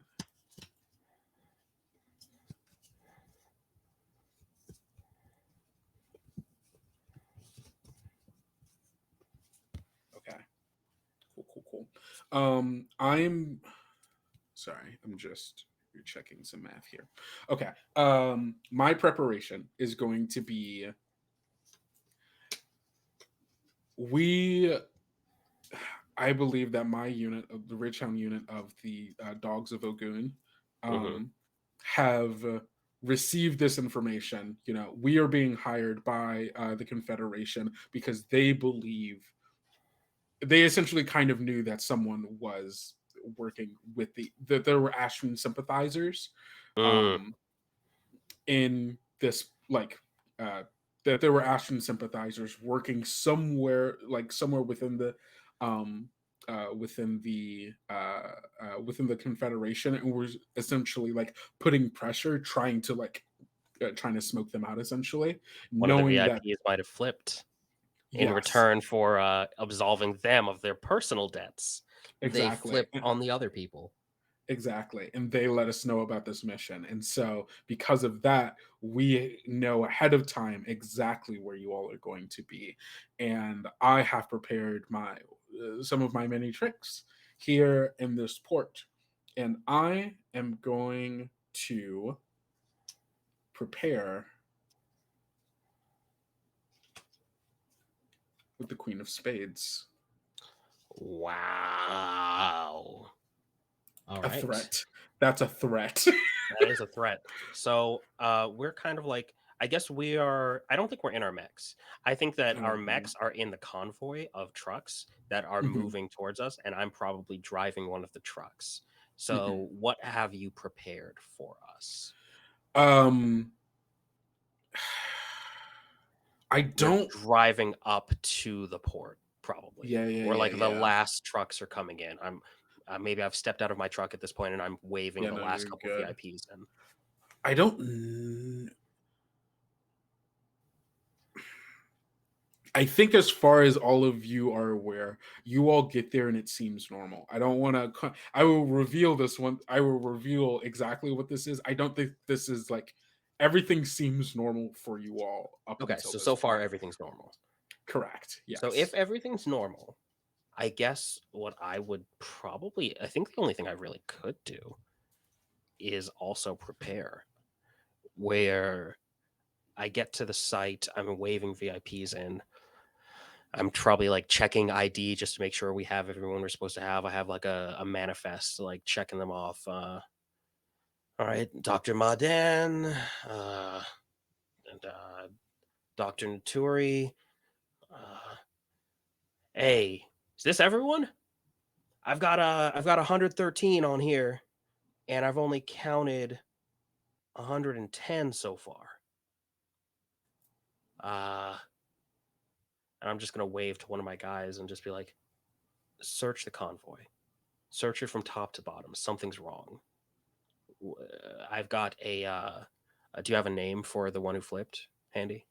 Let's go with uh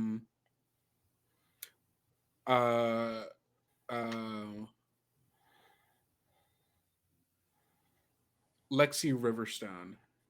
I've got a Alexi Riverstone that should be here, but I haven't counted them in. So you two search the convoy top to bottom. You two go inside and double check the VIPs. Maybe one of them got by me. All right. I want you to make sure Riverstone and her retinue are missing. Find them and find them now. And I am, I think, going to run to my new, shiny, beautiful Seraphim that is in this convoy on its first deployment. The Seraphim, if you were here for the previous journal segment, is the mech that was created in concert with with Jadena, where my sister works. We needed a mech that had a lot more agility if we're going to take on the Martian mech hunter. That first combat, what I really realized was that I couldn't keep up, and that we needed entirely overhaul our thrust and propulsion systems. So the Seraphim is our first attempt at this. So I'm getting in my mech at this point. And for preparations, I am preparing the. Excuse me, I'm preparing the Queen of Hearts. Ooh, very nice, very nice, very nice.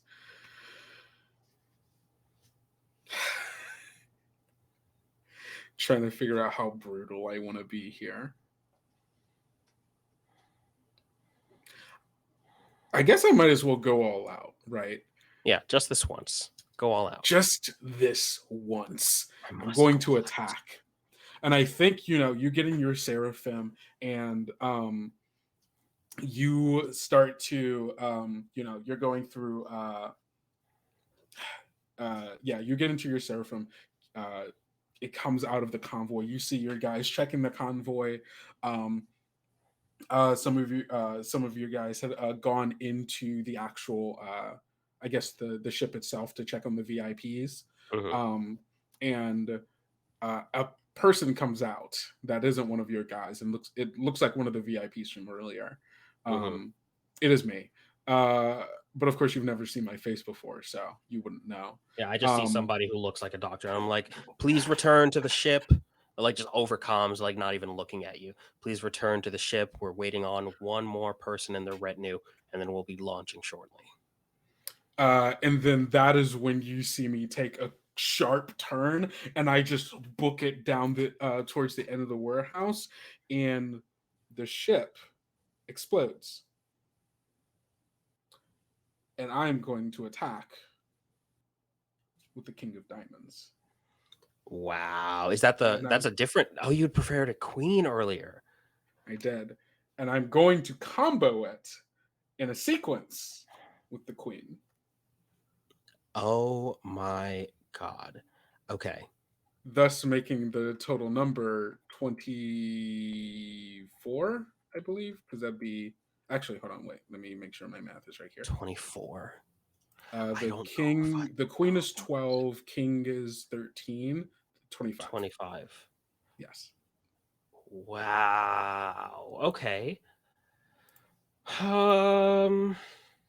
So your attack action is to blow up the ship. Correct. With all of the VIPs and a couple of your guys in it. That's cold. That's fucking cold. Um. Okay. I 25. How much is? Sorry, I need to recheck a point value real quick. Yeah, you're Where are totally fine. jacks at? Jacks are 11, Jacks are 11 and queens are 12. 12. So that would only be It goes 11, 12, 13 for the faces. Okay. So hold on. So reveal one activate repair code for a block to work. The reveal needs to be equal to or higher than the value of the attack. The value of the attack if the attack uses 2 cards. So that used 2 cards. So you need 25 or higher because it's 2. Yeah. Yeah, I can't beat that. But you know what I can do? I am going to pop out of the cockpit, and as I see you running by, and I think I know instantly who you must have been. Mhm. Clay. And I'm going to pop out and I'm going to shoot at you with my sidearm. I'm just Woohoo! going to shoot you in the leg. I'm going to just take a shot at you. And I'm going to do that with the Jack of Hearts. Mhm. Mhm. Mhm. Mhm. So I might not be able to defend against you, but I can shoot you. I am going to defend with the Jack of Spades. And what this is just it is my mech Richhound 2 or 3? I'm Richhound. Ridgehound 3. Yeah, thank you. I'm Richhound 3. My mech Titanfall style comes crashing through the ceiling of this compound, um like right in between me and you, like in a very like Iron Man, not Iron Man, Iron Giant, like back to you bullet ricocheting off of um the armor of the mech, um cradling me as I'm able to enter into the mech. Now, correct me if I'm wrong, but you used a Jack, correct? That is correct. So you do get to do that because that was a single card attack. That is God correct. damn. All right. I just wanted to point that out for the folks. Yeah. Because we used the same card, but because I only used a single card, the DC essentially was one face One. card lower, and you've exceeded that. So Mhm. my card is gone, and my attack is for naught. Mhm. Beautiful. Love it. We love it here. We love it Okay. here. I am going to. I guess I'm going to prepare then.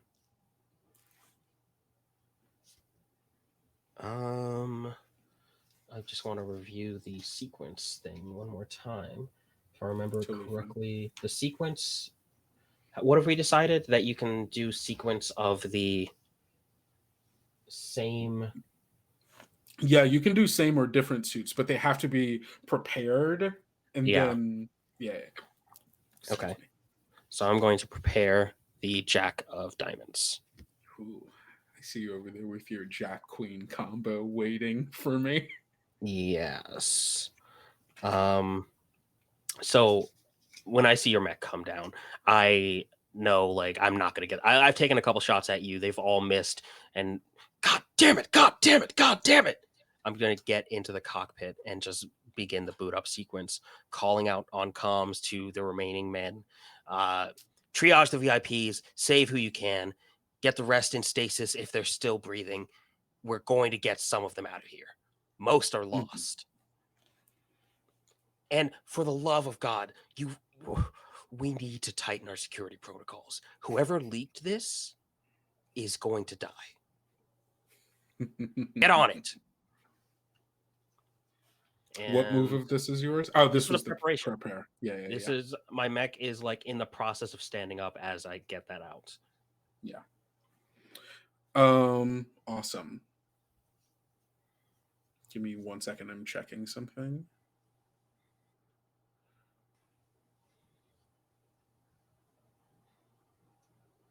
Okay, cool. Got it. I am going to prepare as well. Now that I'm fully in now that I'm fully in my mech, I turn towards you and say, Seraphim, you escaped me last time, but not this one. And I think you hear the sound of a loud like mechanical like pop and like a and like the sound of metal on metal far back into the warehouse, and you Mhm. just see my mech be pulled rapidly into the further darkness back into it as I shot a grappling hook out of the back of the mech that's like pulled and like thrustered and like pulled me over so that I can prepare. Um, and I will prepare with a 4 of diamonds. Okay. Okay. All right. I'm going to reposition, and I'm going to reposition, sacrificing. I guess it doesn't matter since I'm sacrificing it, but I'm going to discard that 7 of spades. I'm going to check the top 3 and choose one. And let's see, what do I have? We are going to take. Am I mistaken? No, I'm not. Yeah, we're going to take this one. And I think I just put these back. All right, so I've chosen that. So the Seraphim getting up from the truck and the field we're fighting in, this is on the surface of Mars. It looks Mhm. very much like the Dragon Ball Z field where they do all their sick fights. Oh It's yeah. like these pillars of rock, huge craters, no vegetation around, but these like craters and valleys and crests and buttes where rivers once ran uh, millions of years ago. Um, so when I see you disappear, probably like towards the cliffside or towards like a major landmark, I am just going to like fire all thrusters as the Seraphim like lifts off into the sky and then launches towards you just with reckless abandon to try to beat you to the ridge and get an advantageous position. So that's my reposition action. Um, yeah, I think Mhm. that's all I need to do for that. Okay, cool. Um, then I will attack. As you are, as I am being like pulled like back towards the ridge, and you were like making your way there to get there before me, I think you've fallen for my trap. And as you get to the ridge, you realize that uh, it has been booby trapped to no exploding. That's too much. We've already done exploding. I think you get You've a already blown up all my VIPs and 2 of my men. So if you yeah could yeah yeah not kill like any more of them in explosions yeah yeah specifically, yeah. Yeah. Well, for you specifically, I think what's going to happen is I think you make it up to the ridge, and as you do, um, there is like kind of like around where you land, almost in a ring around you, like several meters apart, you see rods stick up and out of the ground of the cliff, hmm and uh, an electromagnetic field um, springs essentially extends from it with this like loud mechanical hum, and it electrifies the field inside of the ring of stuff. um, and I am attacking with the 7 of diamonds comboed with the 4 of diamonds, making 11. a 7 and a 4, huh? Hmm. Okay. Well, I am going to defend. I'm going to block it. So you've Okay. sort of like you've got me in this like electromagnetic trap, correct? Hmm. Um, is there any other threat besides the electromagnetic trap, or is it Nope, just that? that's all. Okay. It's just that. Okay. So I think what happens is the Seraphim's drone, the little cherubim unit, is going to sort of like launch off of my back and is going to try and destroy, like, it's outside of the electromagnetic trap, and it is going to from the outside just like take little pot shots with its tiny machine pistol that wouldn't be effective against a mech, but for the pylons is, I think, more than sufficient. And to do Mhm. that, I'm going to use, what do I need to beat? 11. An 11. I'm going to use the, oh, I don't want to sacrifice that, but I must. You've fallen for my trap card, Ibrahim. I'm going to use the queen that I had prepared earlier with this 4. Okay. So that will be an effective total of 16. Yeah.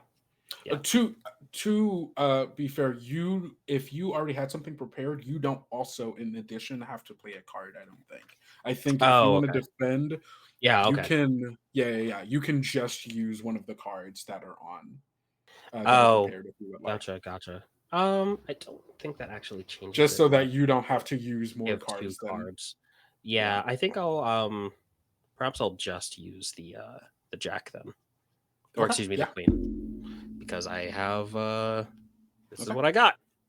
Cool. So the cherubim is able to destroy the pylons in short order, and I'm continuing towards the ridge with unheated. Mhm. It won't work this time, Mech Hunter. I think you just hear like laughing over the comms. Did you open your comm channel just to laugh? Oh yeah, I did.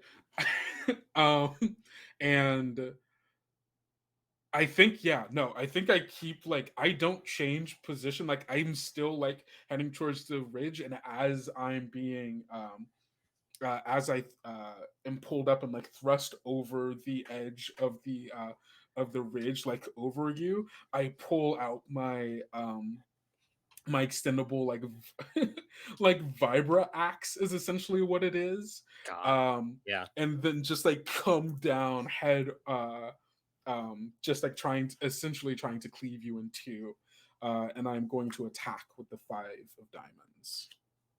Like as I see that happen, and like the it's so cruel that you chose to do that, because I'm remembering the footage that we saw of my father's mech cleaved in twain. And as I remember that, I think I raise up my sword staff. It's sort of like, it looks like just a really long pole arm with an especially long blade. And that was the 5 of diamonds. Correct. Beautiful. I will counter. That's so good. So you throw that that cleave is coming down, and I'm just going to block it and deflect it with like a spin and like just a sideways movement, so that your axe moves completely wide of my body. um and I don't, yeah, there's not much else happening besides that deflection, but I'm looking at you with more fury than I've ever felt in my life, as I realize that something similar to that happened to my father, and you tried to use that against me. And I think all Levity can say is, you will not defeat me so easily, Mech Hunter.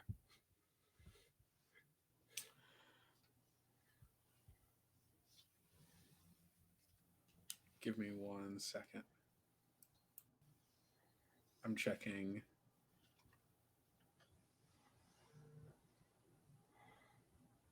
Okay. All I can do is attack. Damn. I mean, yeah, because if I prepare some, oh, I guess we technically do have 2 rounds of this. If You we could want. reposition too. Oh, that's true. I don't want to though. Right. I am going to attack. And I think like yeah, you were able to like deflect my axe um and uh like throw it to the side. Um and as that happens and like I kind of like you see I almost kind of let my axe be like kind of moved out of the way and you see as my other arm comes out from beneath the cloak revealing a shotgun. God. um just pointed straight towards your central torso. um and I attack with the Queen of Diamonds. Wow. Of course you would. Of course you would. Why wouldn't you? Mm-hmm. Um, but that's attacking with a single card. That is correct. So that Jack of Diamonds I had prepared earlier is going to counter Mm-hmm. you handily. Um, so as you pull out the shotgun, I think the butt of the sword staff comes out. Like I've just finished deflecting you to the side like that, and then the butt is going to come up and meet the barrel of your shotgun and just lift it up and away. So your first shot goes wide just into the air. And Mm-hmm. I think I'm just going to hold it and just strain against the servos of your mech as I just bore a hole into you with my eyes. Yeah. Well, that I should say was my last card, meaning that your defense was the one action you had left before the round was over. Is that how that works? Oh, that was your What? last card. Yeah. Mm-hmm. Yeah. All Sorry, I two. didn't. Yeah, no, you're totally good. That was my Okay. last card. Your one action was defending. So that's the end Damn. of the round. No, were there any hits that round? I hit. You hit. You hit my I blew up the. You hit I my blew psyche. up the VIPs. Let's run them ones real quick. Let's run that second round real quick. Okay, yeah, no, I'm super down to run the second round. Let's go. So you win the first round, Mm-hmm. and Then we just draw 7 more. Do we shuffle before we draw, or do we I'm gonna just shuffle. draw? Okay. I don't think we would have to. I think like if your last move was a reposition, I think Mm-hmm. you're sort of able to get a preview. I think that might be intended. Yeah, that makes sense. So I'm going to see if we can speed through this because I know we have at least one more recorded segment. Yeah. I really like this game. It's a good game. It's a good game. This would also be sort of well suited for if you had a climactic one-on-one combat and you switched over to this system for that in pretty much anything. Because like even the stuff says like water spell is associated with diamonds. So you could run this as your solo duel as appropriate. Okay, so 7 more cards. The last turn was mine, but do you want to compare? We can compare just to see who goes first, and I'm just gonna. Oh, we would just draw a card for that then. Yeah, just draw another card. So draw 8, and I guess show your last 1, 2, 3, 4, 5. Oh, 6, 7. The ace. The Jack of Clubs. All right, you get to go. So, I mean that makes sense. So you've just parried my shotgun. I've just parried your shotgun. So, following that, I think I am going to. I actually have too many. These don't connect at all. So I think after that parry, I am going to jump back, and the thrusters are going to just sort of like. The thrusters are going to kick in, and the Seraphim is going to move like 50 meters back just to get some distance as I ready my lance for a charge. So that will be. Oh, actually, that's a reposition. So that is. I'm going to discard this and do. Come on, give me something good. Give me something that connects. Something that connects. That's all I need. Okay. I can do something here. I can Yeah, if you want to go ahead and start your turn as I decide which of these to keep. Okay. I'm also going to reposition. So I think it's very much like the anime, like we're just kind of Yeah. like standing at one end. Like I've like grabbed my axe again. I have it over my shoulder. I have my Hmm. the barrel of my shotgun peeking out of the bottom, like the bottom of my my shoulder cloak. Yeah, and I've got Um, the lance like in a position where I'm about to charge you. yeah. So I'm sacrificing my ace. Hmm. Okay, I can do that. So I'll keep this, and I will put these two. Well, I guess it doesn't matter. I'll just put these two back. So that's what I will keep. Okay. I've decided on mine. Excellent. Okay, so I should still, if I did that right. Yes, perfect. All right. So back to me. I will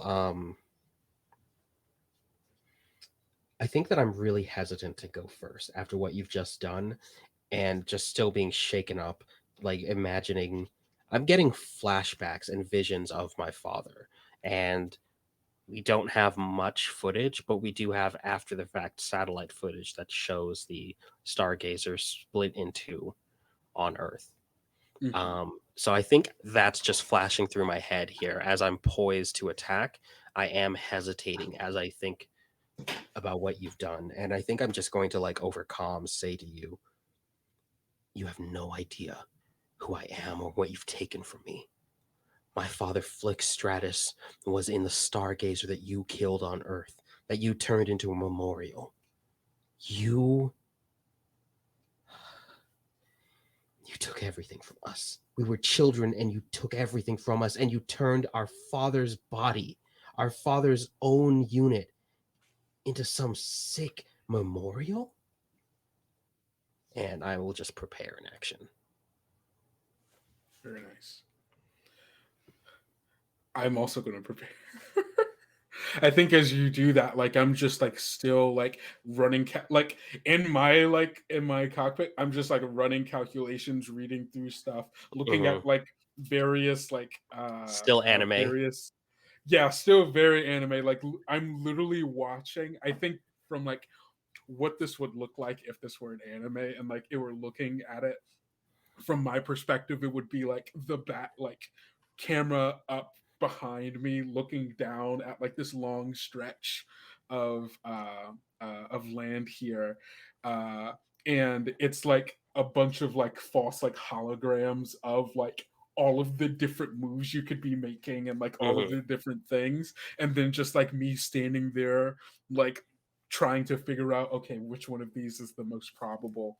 And I am going to prepare a 4 of spades. Beautiful.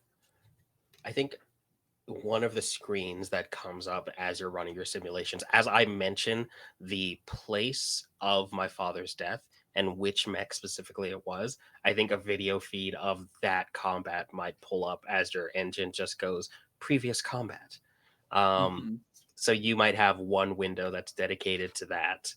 And Yeah. like to you, that doesn't mean anything because it's just like, well, yeah, that was like that fight lasted like Oh, I 10 remember seconds. that. Yeah. Oh, that was like That wasn't that even was a fight. I snuck up on that dude. He didn't see me at that was all. like that was also like 20 years ago. Yeah. More like I think a decade at this point. Oh yeah, we said somewhere between a decade and 20 years, I think. Okay, yeah, yeah. I So guess it like depends how old forever. you think. Yeah, yeah, yeah, yeah. Forever ago for me. That's like Right. what? Like almost a lifetime. Or Yeah. a literal lifetime. Yeah. Um so with my actions that I have prepared so far, neither of these are that sweet. So I think I'm just going to launch an attack at you because you didn't respond verbally to my accusation Oh, there. I can. What was your accusation again? And then I No, I can love say that. something I that love that immediately. you're just like, yeah, what were you saying? Because you're looking at the readouts. Yeah. Sorry. Yeah, yeah, I'm keep talking. Yeah.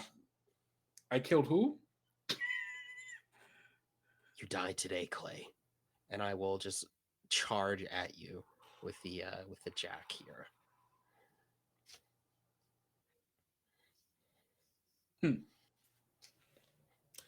I'm going to. So do you like? What's? Can you Yeah, so describe I the am fight? trying to run you through with my lance. The full thrusters burning. You see like the thrusters go from like a sort of dull orange to blue to brilliant white as the Mhm. seraphim launches at you. Like I imagine like almost too quick for a human being to react to, as it is like so fast that there's no way that I have any intention of stopping. I am going Mhm. to go through the spot where you are regardless of like what is in my path there.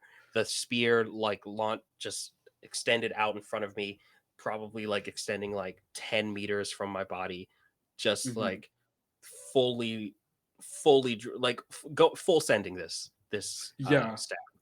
Yeah. No. Absolutely. I think as this is happening, you use the jack, right? Yes. Cool. As you were doing that, I think I go, huh? All right, straightforward, and I just jump Hmm. like up and over you, and I am defending with the 6 of spades, comboing with the 4 to make 10, which is all I need to block your 11 since it was only one card. That's very true. That's very true. So you just spring over me. Exactly. Um okay. Beautiful. I am going to pull a lot of G's and redirect my charge directly Oh, up after you. So you see, like this, my mech forms a 90-degree angle as my charge is almost completely arrested as I throw everything in, like fully spin around in the air as I'm still charging at you as you begin to leap hmm, and just burn the opposite direction and then come to like a really uncertain stop below you before rocketing up. Like at no point did the thrusters stop. This was like a full, probably pulled 10 Gs coming to a dead yikes. stop before Yeah. launching up at you. But you can Um, do that because your body's not in here, so it's not like well, that's the you. thing. In the Seraphim, my body is in there. It's in like Oh, a gel encased thing because I needed a direct I wanted a direct link and I wanted to be able to use my muscle memory. yeah, no, So that's really cool. I am going to be hurting after this fight. What are you attacking with? So I am going to attack with the 10 of diamonds comboed with my earlier prepared 9 of diamonds for a 19. Oh, that's so good. And I'm just rocketing up with the spear at you. And I'm trying to just drive the spear through the body of your mech. Like I'm not Yeah, specifically aiming for your cockpit, but I am trying to skewer you. yeah, no, I full on take that hit. And I think you get me through like the what's the most interesting here? I think you get me through one of my legs. Mm. As I'm like jumping up and you like rear back, pierce the leg, probably take it clean off. Um, Ooh, and you just nice. hear me over comms go, shit, that's fast. Um, and uh, in return, I'm going to attack. I think I reorient like I use my thrusters to reorient, and as you're like kind of still going up, I think I kind of almost like flip over you as you're Mhm. still taking my leg. I think that's what ends up taking my leg off. Oh yeah, Um, like I've skewered because your leg, and to yeah, get you away, you scare, need to yeah, tear it like off. so yeah, so I have my thrusters go curve and you just take it clean off. But in that, I kind of bend and fold the mech, and I'm going to attack you with the King of Hearts, to shotgun you Damn. through to just kind of like use that reorientation, as I know that you can at this point, as far as I can tell, can only continue going up, um Yeah. to fire at you. Okay. I will just have to fully take that hit. So you've just shotgunned me where again? I'm aiming center mass torso, Center mass. but yeah. Yeah. So I fully take that hit because I've committed to this attack so much that I am not able to dodge at all. All of my thrust was going into this upward movement, so I'm not able to reorient again that quickly. I was only able to do it the first time because I had the ground to push off of as well, but in the air, there's not enough mobility. So I take that shot, and I think my mech just sort of falls to the ground, smoldering with a couple of pieces like missing, but still standing. It's taken a pretty significant slug to the chest, though. With that, I think I am going to prepare. I'm going to prepare this ace of clubs. Ooh, interesting. Pretty low, but I'm hoping that I can use that for something here. Okay, so I am going to use that ace, and I'm going to I'm going to just prepare that. So that's me rising to my feet and turning to face you again with my spear down and just raising my rifles to fire at you in close range. Yeah. I am also going to prepare, um since you've taken clean off one of my legs. I kind of I continue like my thrust, like I'm imagining that because of the orientation of my thrust, that I was kind of like going off of the cliff. I allow myself to continue going off of the cliff to be able to like kind of get away from you for a bit. And so I am uh yeah, I'm allowing myself to fall off, to continue to thrust off of the cliff to prepare for whatever you decide to do next, assuming that you're going to follow me, and I am going to do that with the six of clubs. Okay, gotcha. I am going to attack, and I'm going to use the eight of clubs to do so, and I'm going to sequence that with the same suite of the ace and the two, and this will be my final action. So this is a total of 11, right? Yes, 8, 9, 10, 11. Yeah. Yes. So there's a total of 11, and this is my final action for this. And I'm going to just fully leap off the edge and just be firing down at you, but my thrusters are still operational. So I am just like hovering above the edge of this cliff. Question. Hold on. Can I see the cards that you used again for this Yeah. one? Did I get one of the suites wrong? No, that's what I was there. Oh yeah, they're all clubs. Okay, cool. That's all. Yeah. That's all I was checking. Yeah. All clubs. Cool. And that will be my last action. I'm going to take that hit. So you're firing him. You're just like right. I just like through. Guns akimbo, just like hovering over the edge, just firing down into your cockpit as you fall, aiming for your thrusters, aiming for critical systems, trying to make sure that you take this fall. Yeah, no, 100%. Boom, boom, boom. You're going through me. And I think as I'm falling, as you're falling behind me, you hear this same metal. Boom, boom, sing, and then as my grappling hook fires again, but rather than firing at anything, it's firing just directly at the head of your mech, and I will be attacking with the 5 of clubs tied with the 6 of clubs, making 11. Just like taking the head off your mech. Damn. And I don't think that you can, because yeah, that was your last card, That was wasn't my it? last. I don't have anything So, prepared either. so So that is probably the end of that. I think following this, both of us are forced to retreat. I've lost my mhm. sensory suite, and I'm going to probably hit like a sort of autopilot and like have my mech like try to just retrace my path back towards the station as the Mhm. ship is about to launch. So I'm probably just going to get a call just saying, Lieutenant Commander, we've got the rest of the VIPs triaged. Not many made it, sir, but the ship is launching in T minus 15. And as I get that message, I'm going to realize like I need transport off Mars. I need to get over there.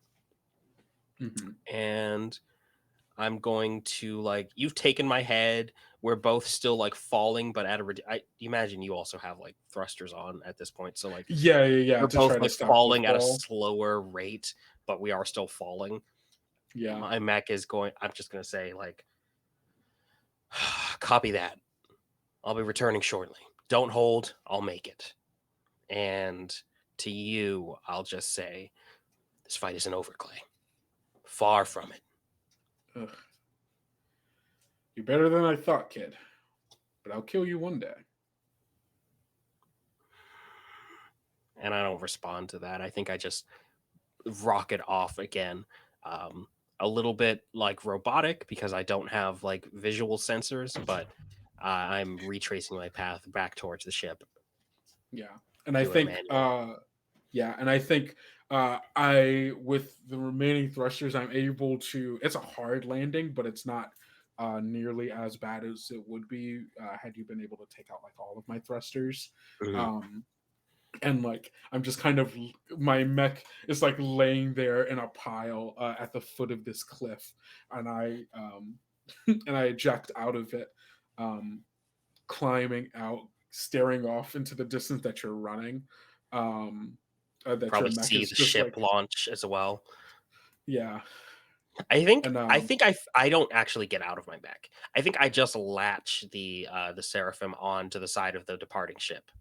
mhm, So you see that like golden glitter all against the dull white ship as it launches off of Mars.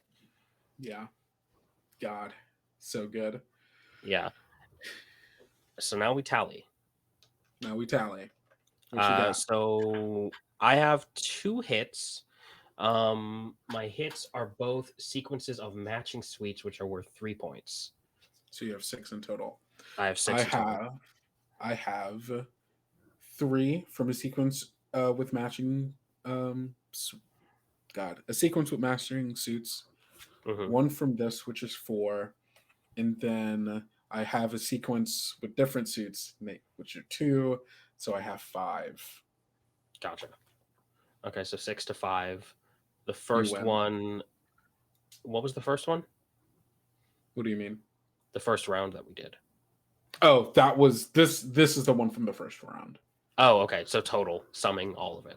Okay, so Correct. I'm the victor of the second match at the very least. Yes, that's a Yeah. win technically. I did more damage to you than you did to me, but I lost a lot of True. people. You lost a lot of people. But your mech's going to be expensive to fix, and that's coming out of your pocket. Fuck, you are absolutely right. It is. Yeah, yeah. You just see like your like account balance just ticks down as your insurance policy calls you and says, hello. We noticed that your ship took your mech took a bit of a beating there. I do want to remind you that terrestrial combat is not covered by your policy. If you'll actually look at subsection 151-7, it specifically says terrestrial combat only counts as a claimable Yeah, I get incident it. I hang on up. Earth. So.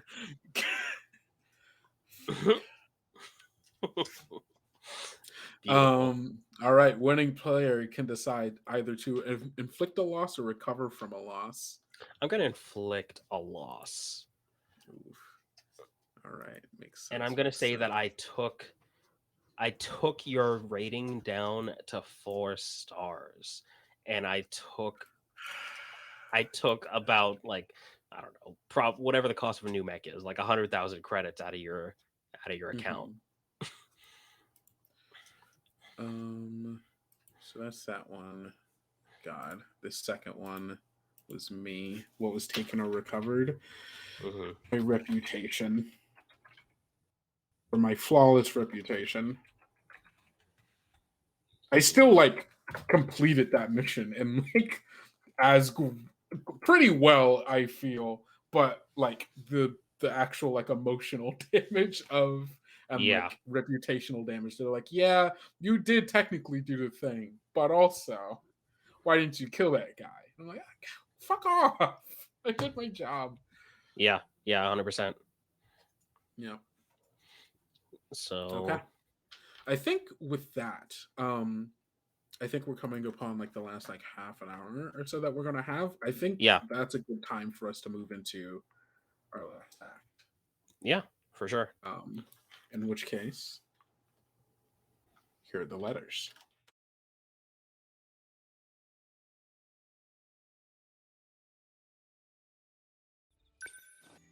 You will never know how much you took from us. From me. It was just another day at work for you. The day you ended the lives of my father and his team. You killed indiscriminately that day. Wait for confirmation of whom was friend or foe. You never considered taking prisoners. My father was not a great soldier, but he was a damn good man. A man who never wanted to be part of this conflict. A man who spoke out against injustice where he found it, and spoke truth to power through his art. But you wouldn't know anything about that, would you? You tore his machine in two and left his body and his echo to the wastes of Terra, to be scavenged and picked apart for scrap.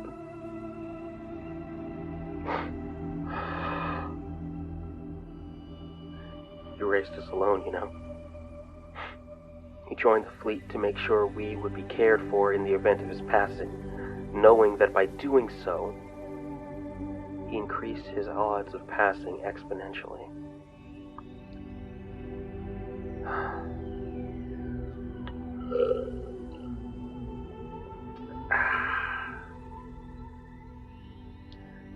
111. That's exactly how many lives you've ended in the name of profit. Known combatants, that is. Do you even keep count? Do you remember any of their names? Their call signs? Do you keep some grim memento of them, like the rumors say? Maybe worse. Do you pay them no thought at all, other than to tally the revenue they generate you? Are they just entries in black on your ledger, to be compared and contrasted against the cost of fuel and your other expenses? I hope I never find out. Better to pretend they were respected in their final moments. I will stop you. I may not survive this, but I will put an end to this bloodshed once and for all. The time of reckoning draws near, Clay. For both of us. You just won't die, will you? The one stain on my near flawless record. I don't know what your deal is exactly, but your father was a soldier. He knew death was always an option. There's no reason in taking out your misplaced anger on me. If it wasn't me, it'd be someone else. I'm just doing my job. Wonder if you'd stalk whoever would end up killing him like you do me. Always in their shadow. Kid, if you want to make it out here long, let it go. Grudges ain't no use out there on the battlefield. They get in your head, they unfocus you. Your dad's dead. Get over it. Now all you are is a pain in my ass and the reason that I keep losing zeros on my checks. So either fuck off, or we can settle this one-on-one. No backup. You choose the time and place. I'll be waiting.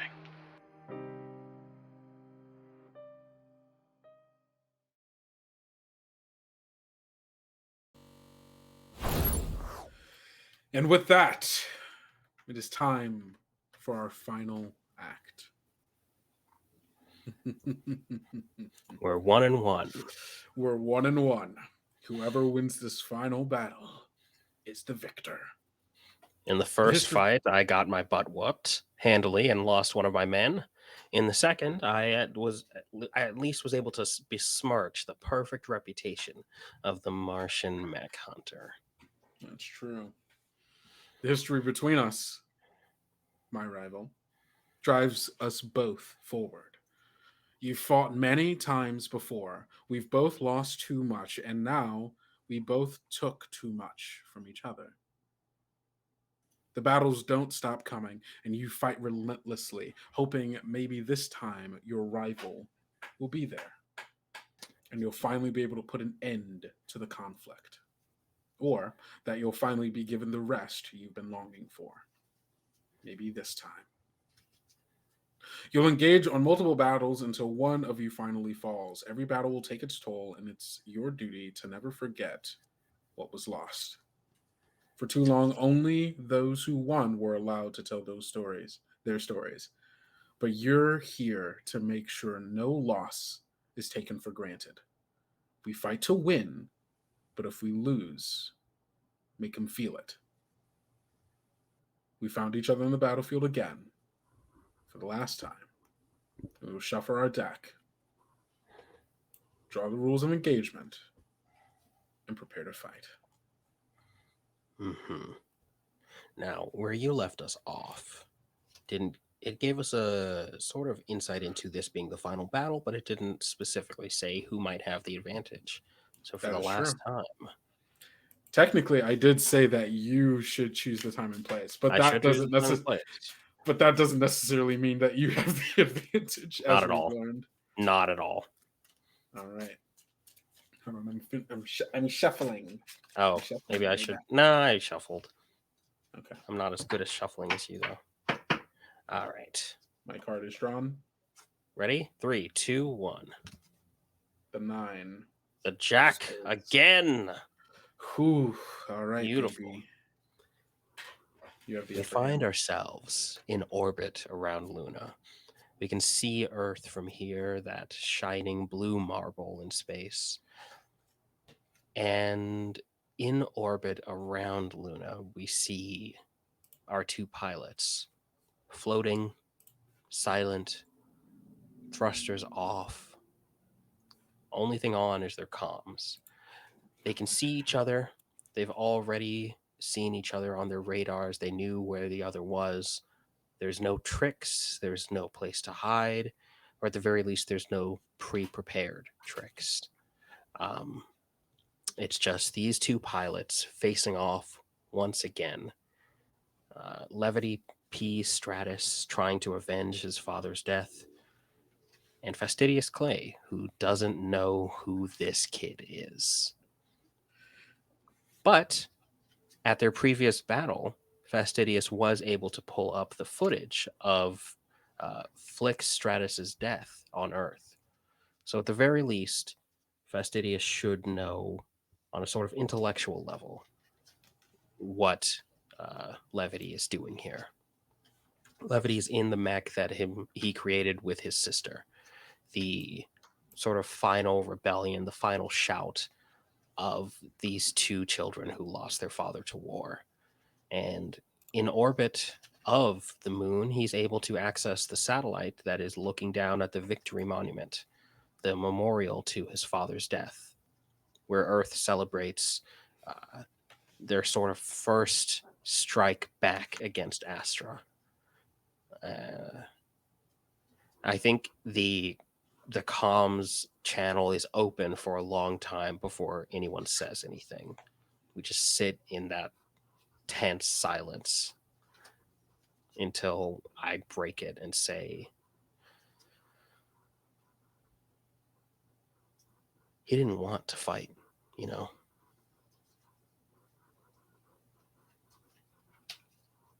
Then he shouldn't have. He had to.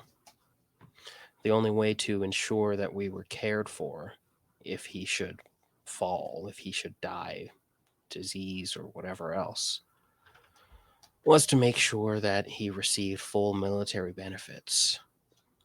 Astra prizes her military. He did it for us. He joined for us. He was good for a certain definition of good. He was a good man.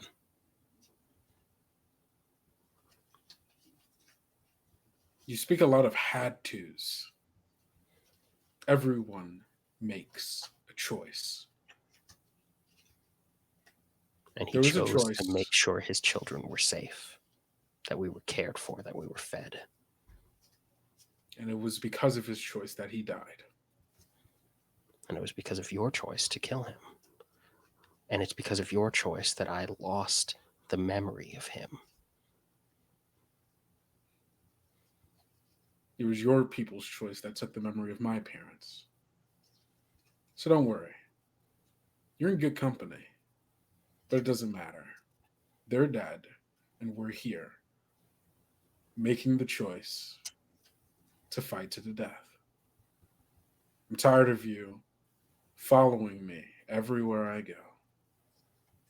Tired of you taking money out of my pocket. I've been following you for what, a couple of years? We've only sortied a couple times. You've been following me every single night, living in my nightmares since the day my father died.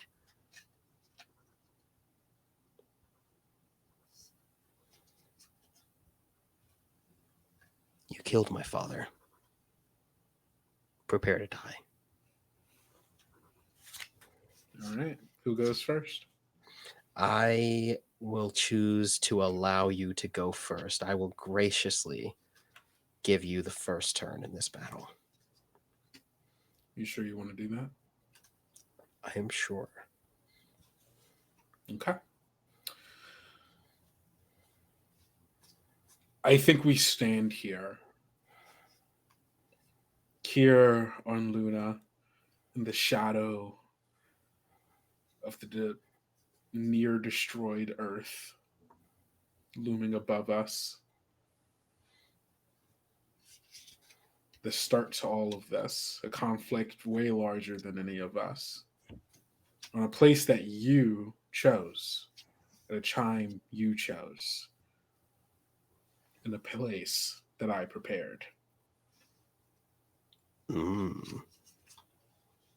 And I will prepare in my first move with the King of Spades. Beautiful. Beautiful.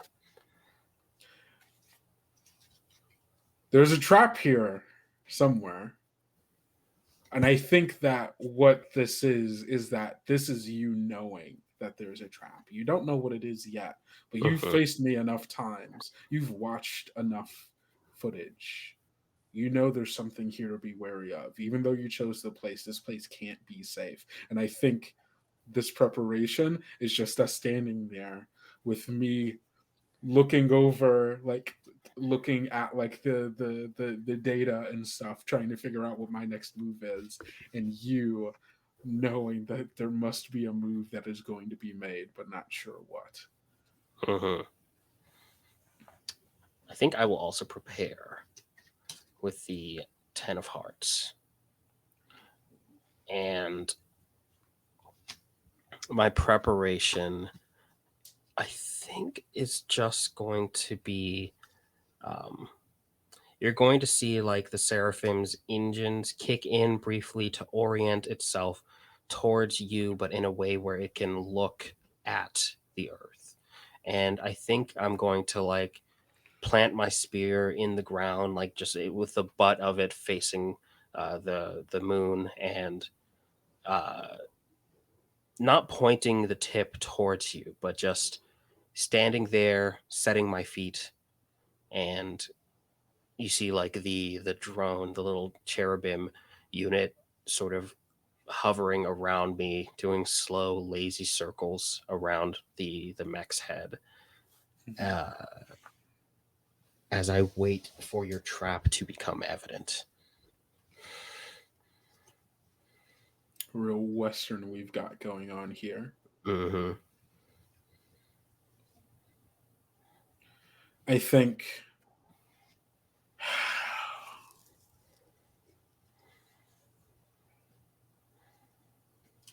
I'm going to reposition. And what this repositioning is just straight up me taking the cloak from my Mac, ripping it off, and tearing it off, throwing it into the near gravity, Mm-hmm. gravity, gravity-less air of Luna, and like it kind of like floating there, revealing that underneath it there are like carvings in the chest plate of Ridgehound 3, marking each kill that I've had. I'm repositioning. I will be I sacrifice I my sacrifice Blue Eyes White Dragon to summon. my 6 of diamonds. Gotcha.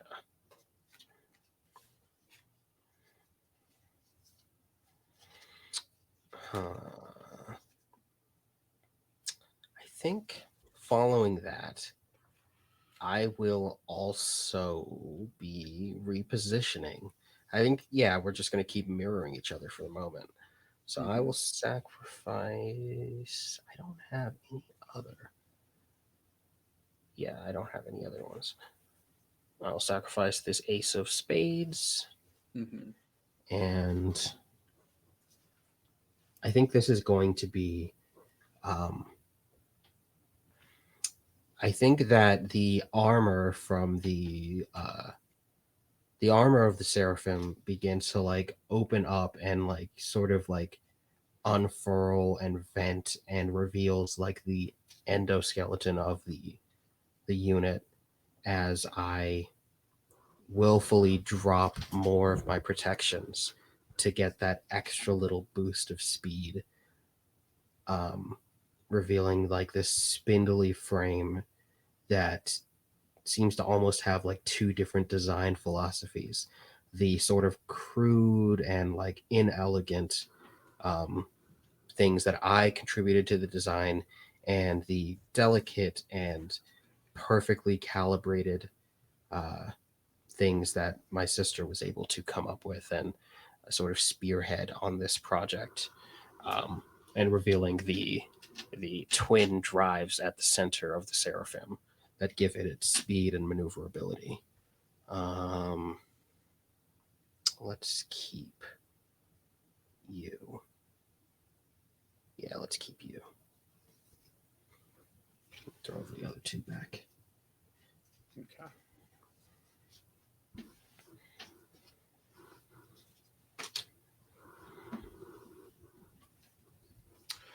I am going to prepare Oh, I'm trying to like we're really just like yeah, we're really just staring each other down.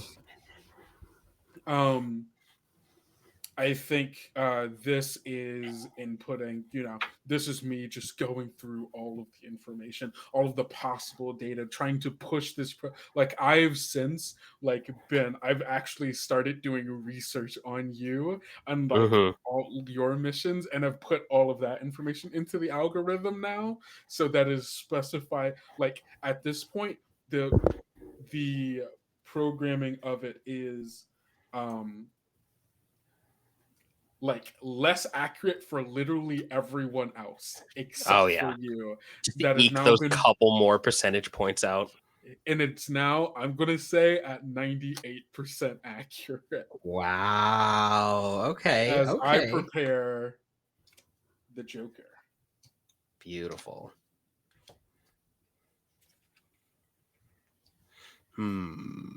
Okay. I am going to prepare. I'm gonna make this like an action-packed prepare. I'm gonna prepare the 10 of spades. got 2 10s out. And this is going to be as the armor continues to come out, you can or come off and like is like slowly floating down to the surface of Luna. You can see the engines begin to charge up.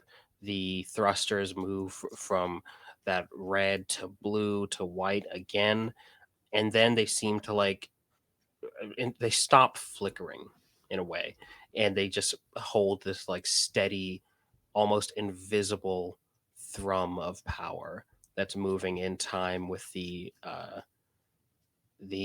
engines that are working in tandem to fuel them. And you can see the reactor continuing to heat up, and I think like you get like a little Geiger counter that goes off and just notes like, warning, detecting nearby reactor that may be on the verge of a critical reaction. Please take caution. Oh. As I make sure that whatever I do next has the greatest possible chance of getting you. Mm-hmm. What did you prepare? That was it was the 10 of spades. 10 of spades. Got it. Cool. Not making this easy on me. Nope. Killed my dad. I did kill your dad.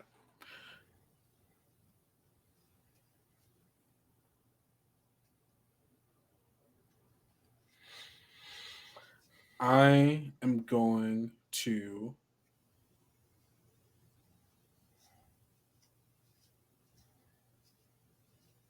reposition. And right. as you are going, I think it's another like the kind of like. Actually, no. This is funnier. I think I just take off running in a direction. I'm going to sacrifice my 8 of spades.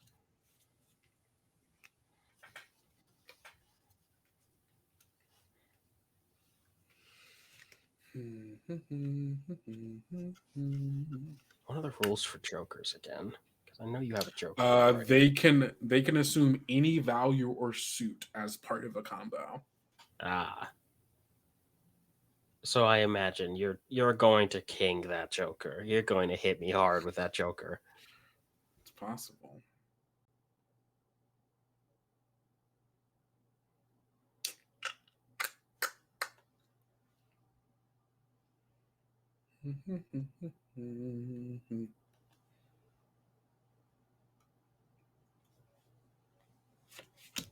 Okay. I've decided.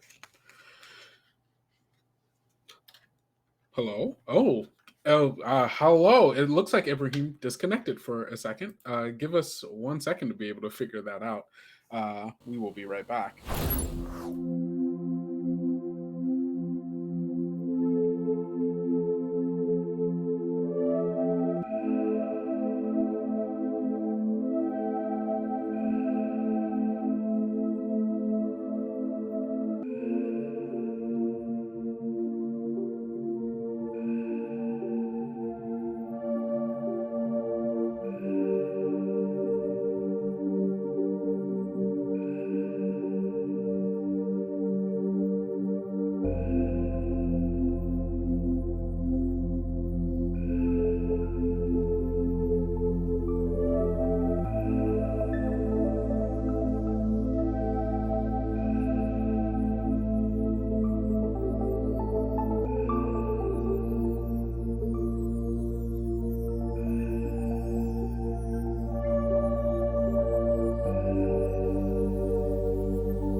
Yeah, I don't know what happened either, but here we are, back again.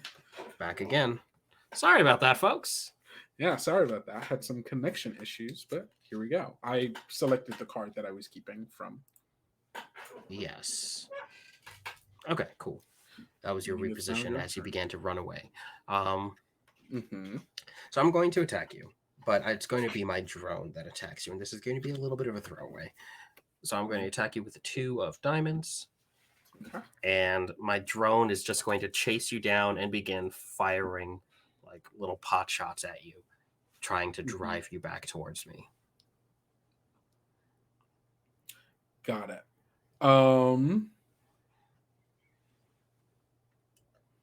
I'll accept that hit. And by hold on. Let me think. I guess I could just take out your drone. That'd be a solid defense. Yeah. Okay, cool. I will. No. I'm gonna attack. And my attack is simply like, I like, I think along. Okay, I think mounted on the head of my mech, or just like, very like very small caliber, like rifles, essentially assault rifles. So it's like, as I'm running, I just turn back, look at it, and I fire them off at it, and I will use my 5 of spades to do so. Beautiful.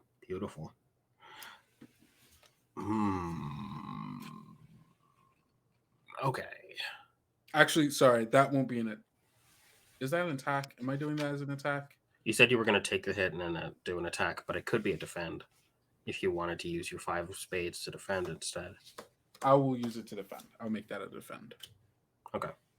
So I will spend that instead of keeping it as a to be scored later. Okie dokie.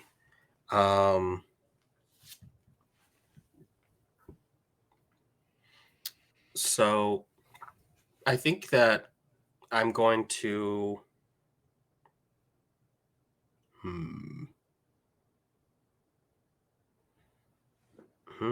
okay, I'm going to oh gosh. Oh golly. I'm going to sorry, give me a second here. No, you're I think totally we're gonna fine. We're both being reposition. very conservative here. We're being very like. I know you have. I love how much we both want to win. Yeah, no, I really want to win. Same.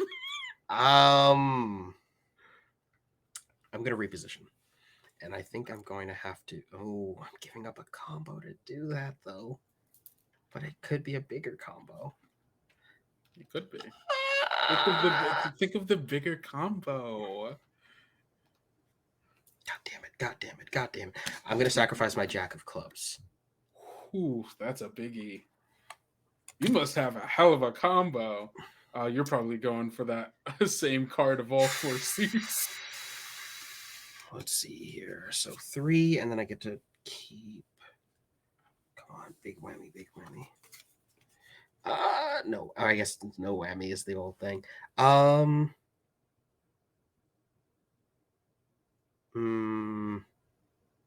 Okay. Okay, hold on now. Oh. We can do something with you. Uh-oh. We can do something with you. Can you though? Maybe you shouldn't. Here's what I'm going to say. I'm choosing to sacrifice a queen of diamonds and a 9 of diamonds for whatever card I am holding currently. Wait, what are you sacrificing? Oh! I'm repositioning. Okay. I'm putting those back. I'm choosing to not pull those. What do you have going for you? Potentially nothing, but also potentially something. Potentially something. Yeah. It all depends. All right. So as I reposition, this is going to be. I think you can see that my armor has like sort of like it's sitting on the it's just sitting on the surface of the moon at this point, or it seems to be, but I don't know, there's just something about it. There's just something about the armor that's like triggering your danger sense. And I don't think that you're able to predict what's happening, but like something about it, like your prediction engine is just keeps going off. Like it keeps on trying to figure out what the purpose of the armor is, and I think that action was so illogical for this kind of fight that it might be like going overdrive trying to come up with potential causes for that pile of armor to be sitting there. I don't like that. Okay. So I don't reposition myself at all. I'm just standing there stock still. I haven't even turned as you like ran around. Yeah, as I ran. Yeah. I'm just standing there. God, how fast is this kid? I think that completely throws me for a loop, and I'm like, okay, that's nothing, kid. You're just gonna stand there? Thought we were fighting. And I'm going to prepare. God damn. With the 10 of spades. Okay, beautiful. That's good. I'm going to prepare as well. I'm going to prepare with the 5 of spades. Stop this. No. You have to stop this. No. I'm not even going to describe it because I'm literally just standing there, not turning to face you, not turning to look at you, just silent. The comm channel is open, and all you hear is static and breathing. I hate this. I don't like this. All right, kid. If you want to stand there, that's your funeral. And I'm going to attack. All right. And the attack is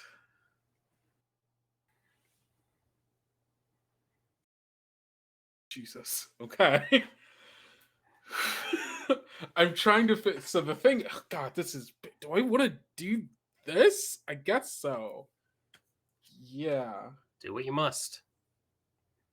Yeah. Hold on.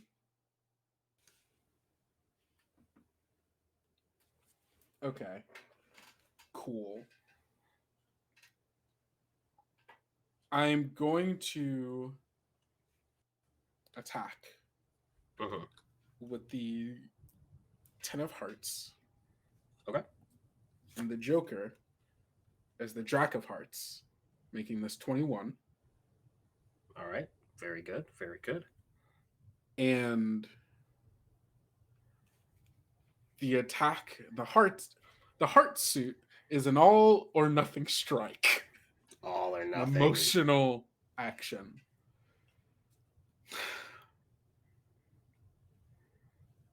And I think it's like as I've like I started running, but then I've stopped and I've turned to look like towards you.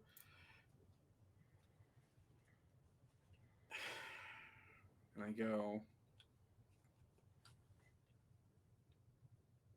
okay, really, God, it's hard to figure out what to say when you're just like standing there. I'm also really trying to figure out what this move is.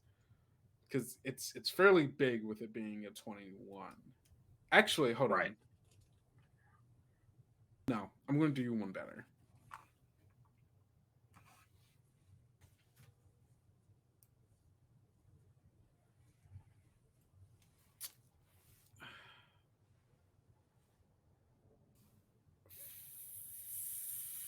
Wait, this doesn't. Wait, why wouldn't this have a combination? Which 2 cards is it? I'm sorry. No, sorry. I'm looking at a thing looking for something, but I don't. The thing I'm trying to do doesn't have a point evaluation with it, which feels weird. Is it just like the standard like 2 of a kind or like 2 of the same suite? It's more than it's more complicated than that. Because I could potentially do 3 of a kind, but that doesn't have a point value here. Right. I think that would just be. It would just be if is it. I don't think using more cards is necessarily better. Like it doesn't seem to Yeah. score like a three of a Well, kind or a royal other flush. than stopping you from being able to block it, Right. potentially. I guess yeah, I'll keep doing what I was doing. Actually, no. I'm not going to use the Joker. I'm going to instead use this Ten of Spades. Okay. And that just makes it 20 rather than 21. And I am going to just long range artillery, just like fire it at you. Gotcha. Okay. Yeah. So I think as you do that, the pile of armor, the discarded armor at my feet, is going to rise up and form into my mobile shield. And the shield is going to assemble itself before your eyes as I spend my 2 prepared cards to perfectly block your attack. Okay. So the shield just rises up. We blocked with the blocks. same exact cards. Yeah. The Ten of Hearts Beautiful. into the space. It's so good. Perfectly matched. Perfectly matched. So yeah, that it just rises up. It just looked like a pile at my feet, but it suddenly springs into action, and you see like dozens of tiny vernier thrusters reorienting the shield as it forms like this halo of spikes around me, looking like like 12 small shields that are orbiting me slowly as I stand there with my spear planted in the ground. All right. That's new. Cool. And I think the comms like come alive for a second as I just say, he liked to paint. Oh, here we go.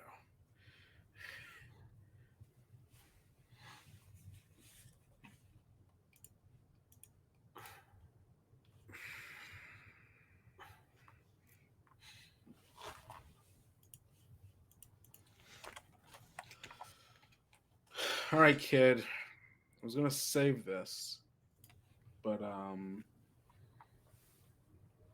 guess it'd be better to do this now. And I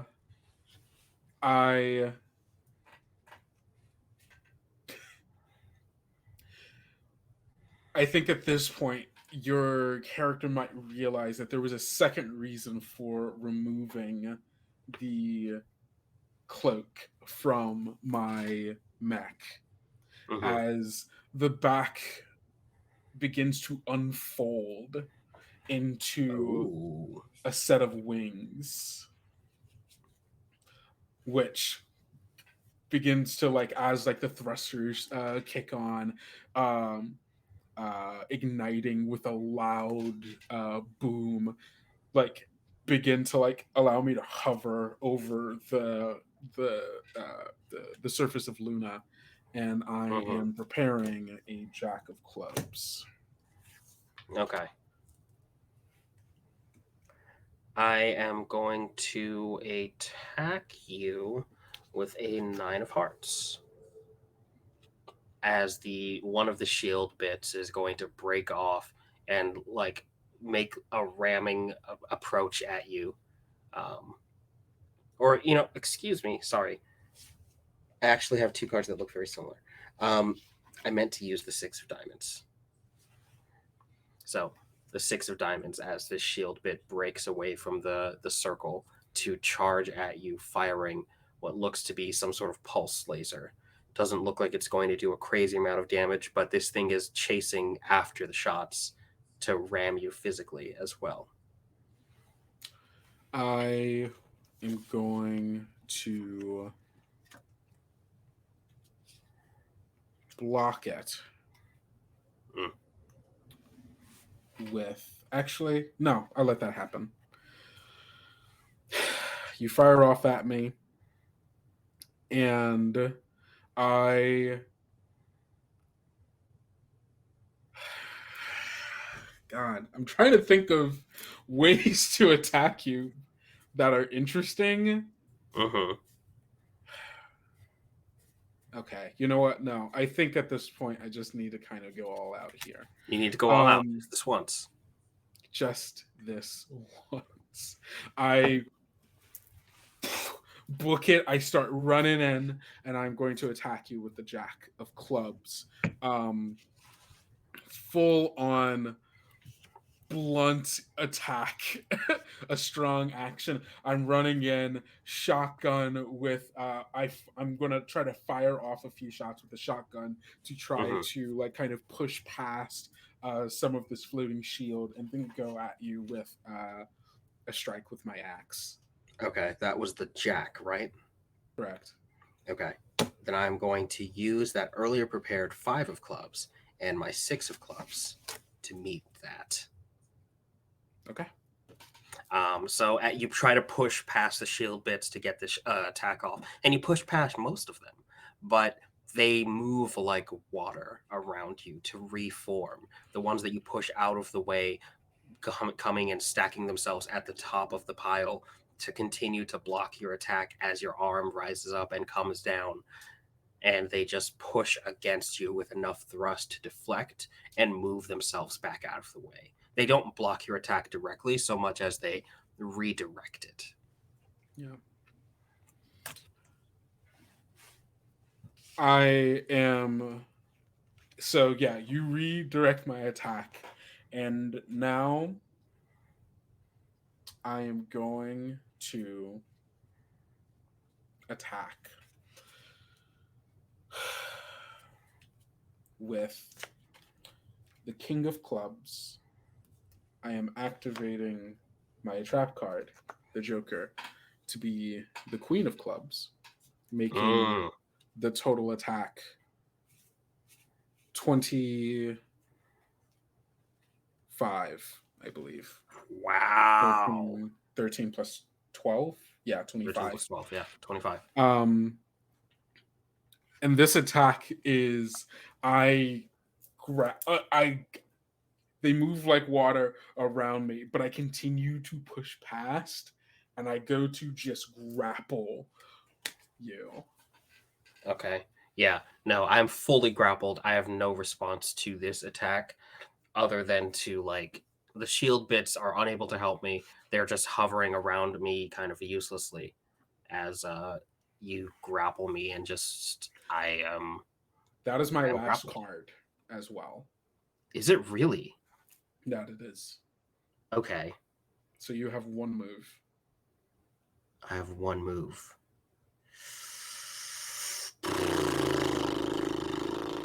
And that was 2 of a kind, right? No, that was an attack in a sequence with matching suits. In a sequence with matching suits, which is 2 That's points. 3 points. That's 3 points. Mm-hmm. Okay. Oh, if I'm doing my math right, you have 1 point. I think I do have 1 point. I didn't realize that was your last card. Damn. Mm-hmm. Damn. And I can only use 1 card, right? That is, I mean, unless you have a combo that you can do right now. I don't know what cards in your hand. I mean,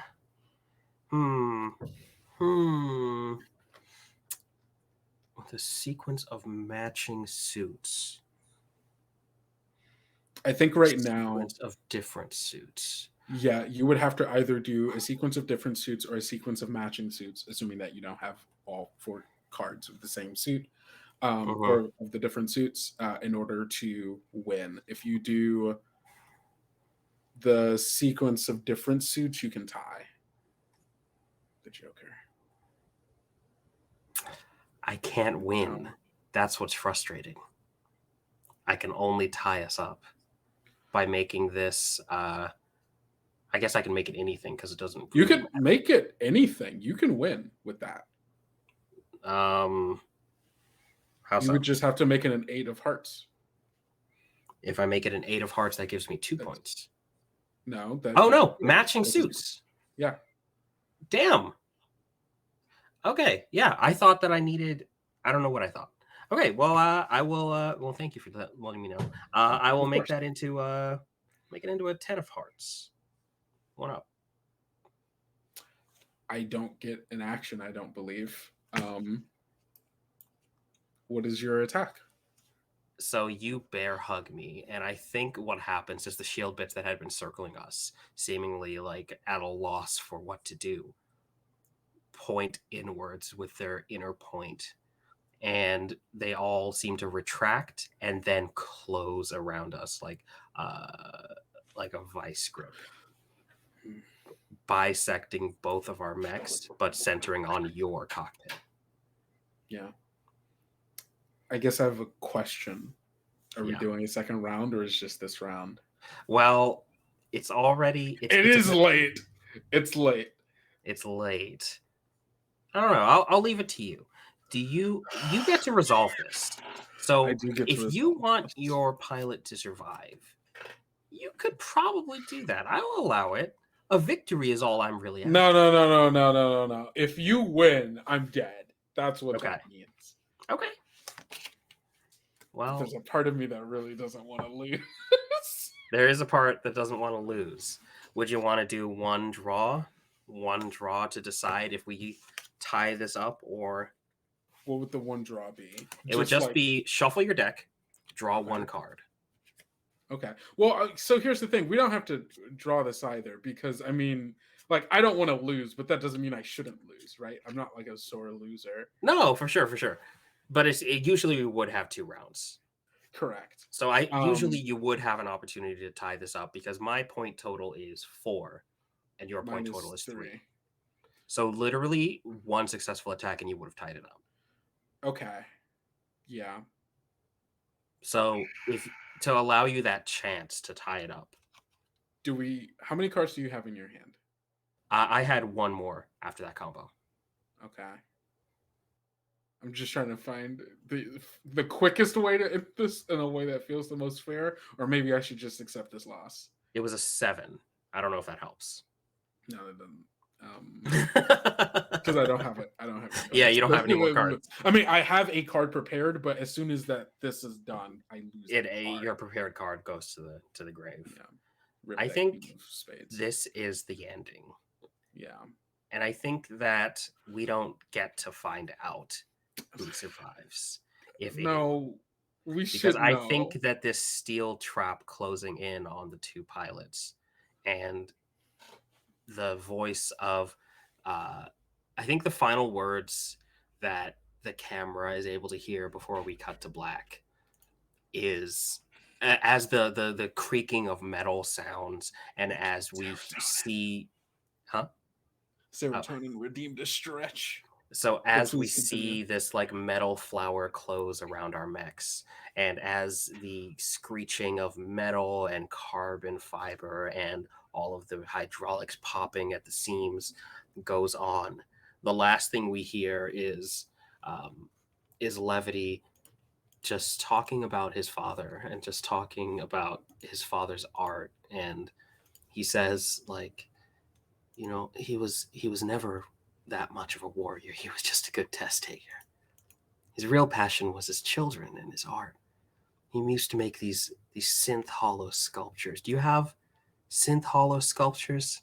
And I don't even know if you're able to respond as all these alarms are blaring. Yeah, I'm just like bleeding in my cockpit, like, as your cockpit is like closing around you like a tin can being crushed. He used to make the most beautiful shapes and colors that you couldn't see with unaugmented eyes, and they were truly beautiful. And I think that's what the camera closes on, that final crunch, and then this sickening wet sound accompanying it of metal and flesh being rended asunder by these shield bits closing in and incising both mechs. I think, yeah, 100%.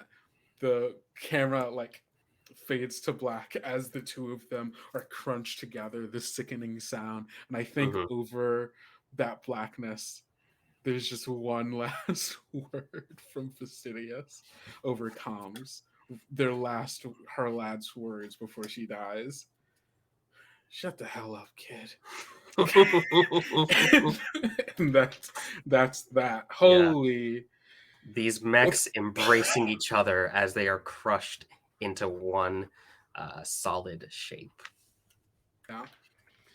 Holy shit. Well, thank you all so much for sticking with us. I know this was a unusually long one, but it felt necessary in order to make sure that we got the full thing. God, you know, Beautiful this just goes game. to show you, violence begets violence. Violence begets violence. The circle of cycle. life and the circle of blood and death and the circle of violence. So good. Always Beautiful, beautiful. Beautiful. Yeah, thank you all so much for listening and watching with us today. It's mean so much to us. Again, we were playing Crossed Fates, a tabletop RPG by Cat Scratcher Studio, made by Samuel Santana and Matthias Santana. I have been one of your hosts, Kendrick. You can find me everywhere on the internet at Kendo Makes Films. And you can listen to the actual podcast, actual play podcast that I do, called Tales Get Told, wherever you get your podcasts. You can follow us also on Twitter and Instagram at Tales Get Told to get more information about the stuff that we're doing.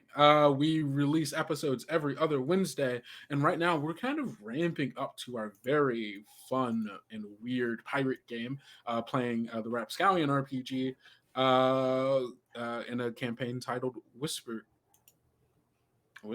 Yes, Whispers in the Sea. There we go. I know what it is. Whispers in the Sea. And so go to our Twitter and Instagram to find more information about that. Listen to the podcast and buy our merch at merchgetsold.com. Hey, you can get merch for Praising the Static. Look at that. I know it's backwards, but that doesn't mean anything. Yeah. Just imagine it's the right way. The shirt is the right way. Yes, exactly. The merch, all proceeds that we get from the merch essentially just go back to uptake of the podcast and stream to be able to pay for the many subscriptions and stuff that it takes to be able to produce and market and promo a podcast. So anything that you can get to us, we would appreciate. Plus, you get cool merch out of it. So there's that. Indeed. I will pass it on off to Ibrahim. Hello, my name is Ibrahim, or I suppose goodbye. My name is Ibrahim. You can find me everywhere on the internet that matters at cosmic_Eve. That's right. If I'm not there with that name, it doesn't matter. So you can find me here on this thing that we do every other Friday. Look forward to our next couple of games, which I believe should be slightly longer games in multiple session. Look forward to that. That's going to be a lot of fun. You can also find me on Twitch, where I stream occasionally. You can find me on the Nameless Domain Twitch, which will be starting up a playthrough of... Oh, excuse me. What is the Disco Elysium? A playthrough of Disco Elysium by, I believe, the end of the month, probably starting around the 31st. So look forward to that. And yeah, it has been a joy to play this game. Again, this was Crossed Fates by Cat Scratcher Dev Studios. It's a lovely game, a lot of fun, a lot of love and heart for the mecha genre clearly went into this. What a blast. But yeah, that's me. It's been so nice to have you here.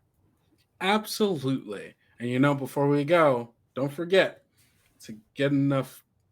God, I haven't done this in so long. Don't forget to eat enough food, drink enough water, get enough sleep, and take care of yourself, because self-care is very important, especially in the days we're living in right now. Yeah, hey, yeah, and don't forget to love yourself. Yeah. All right. Goodbye, y'all. And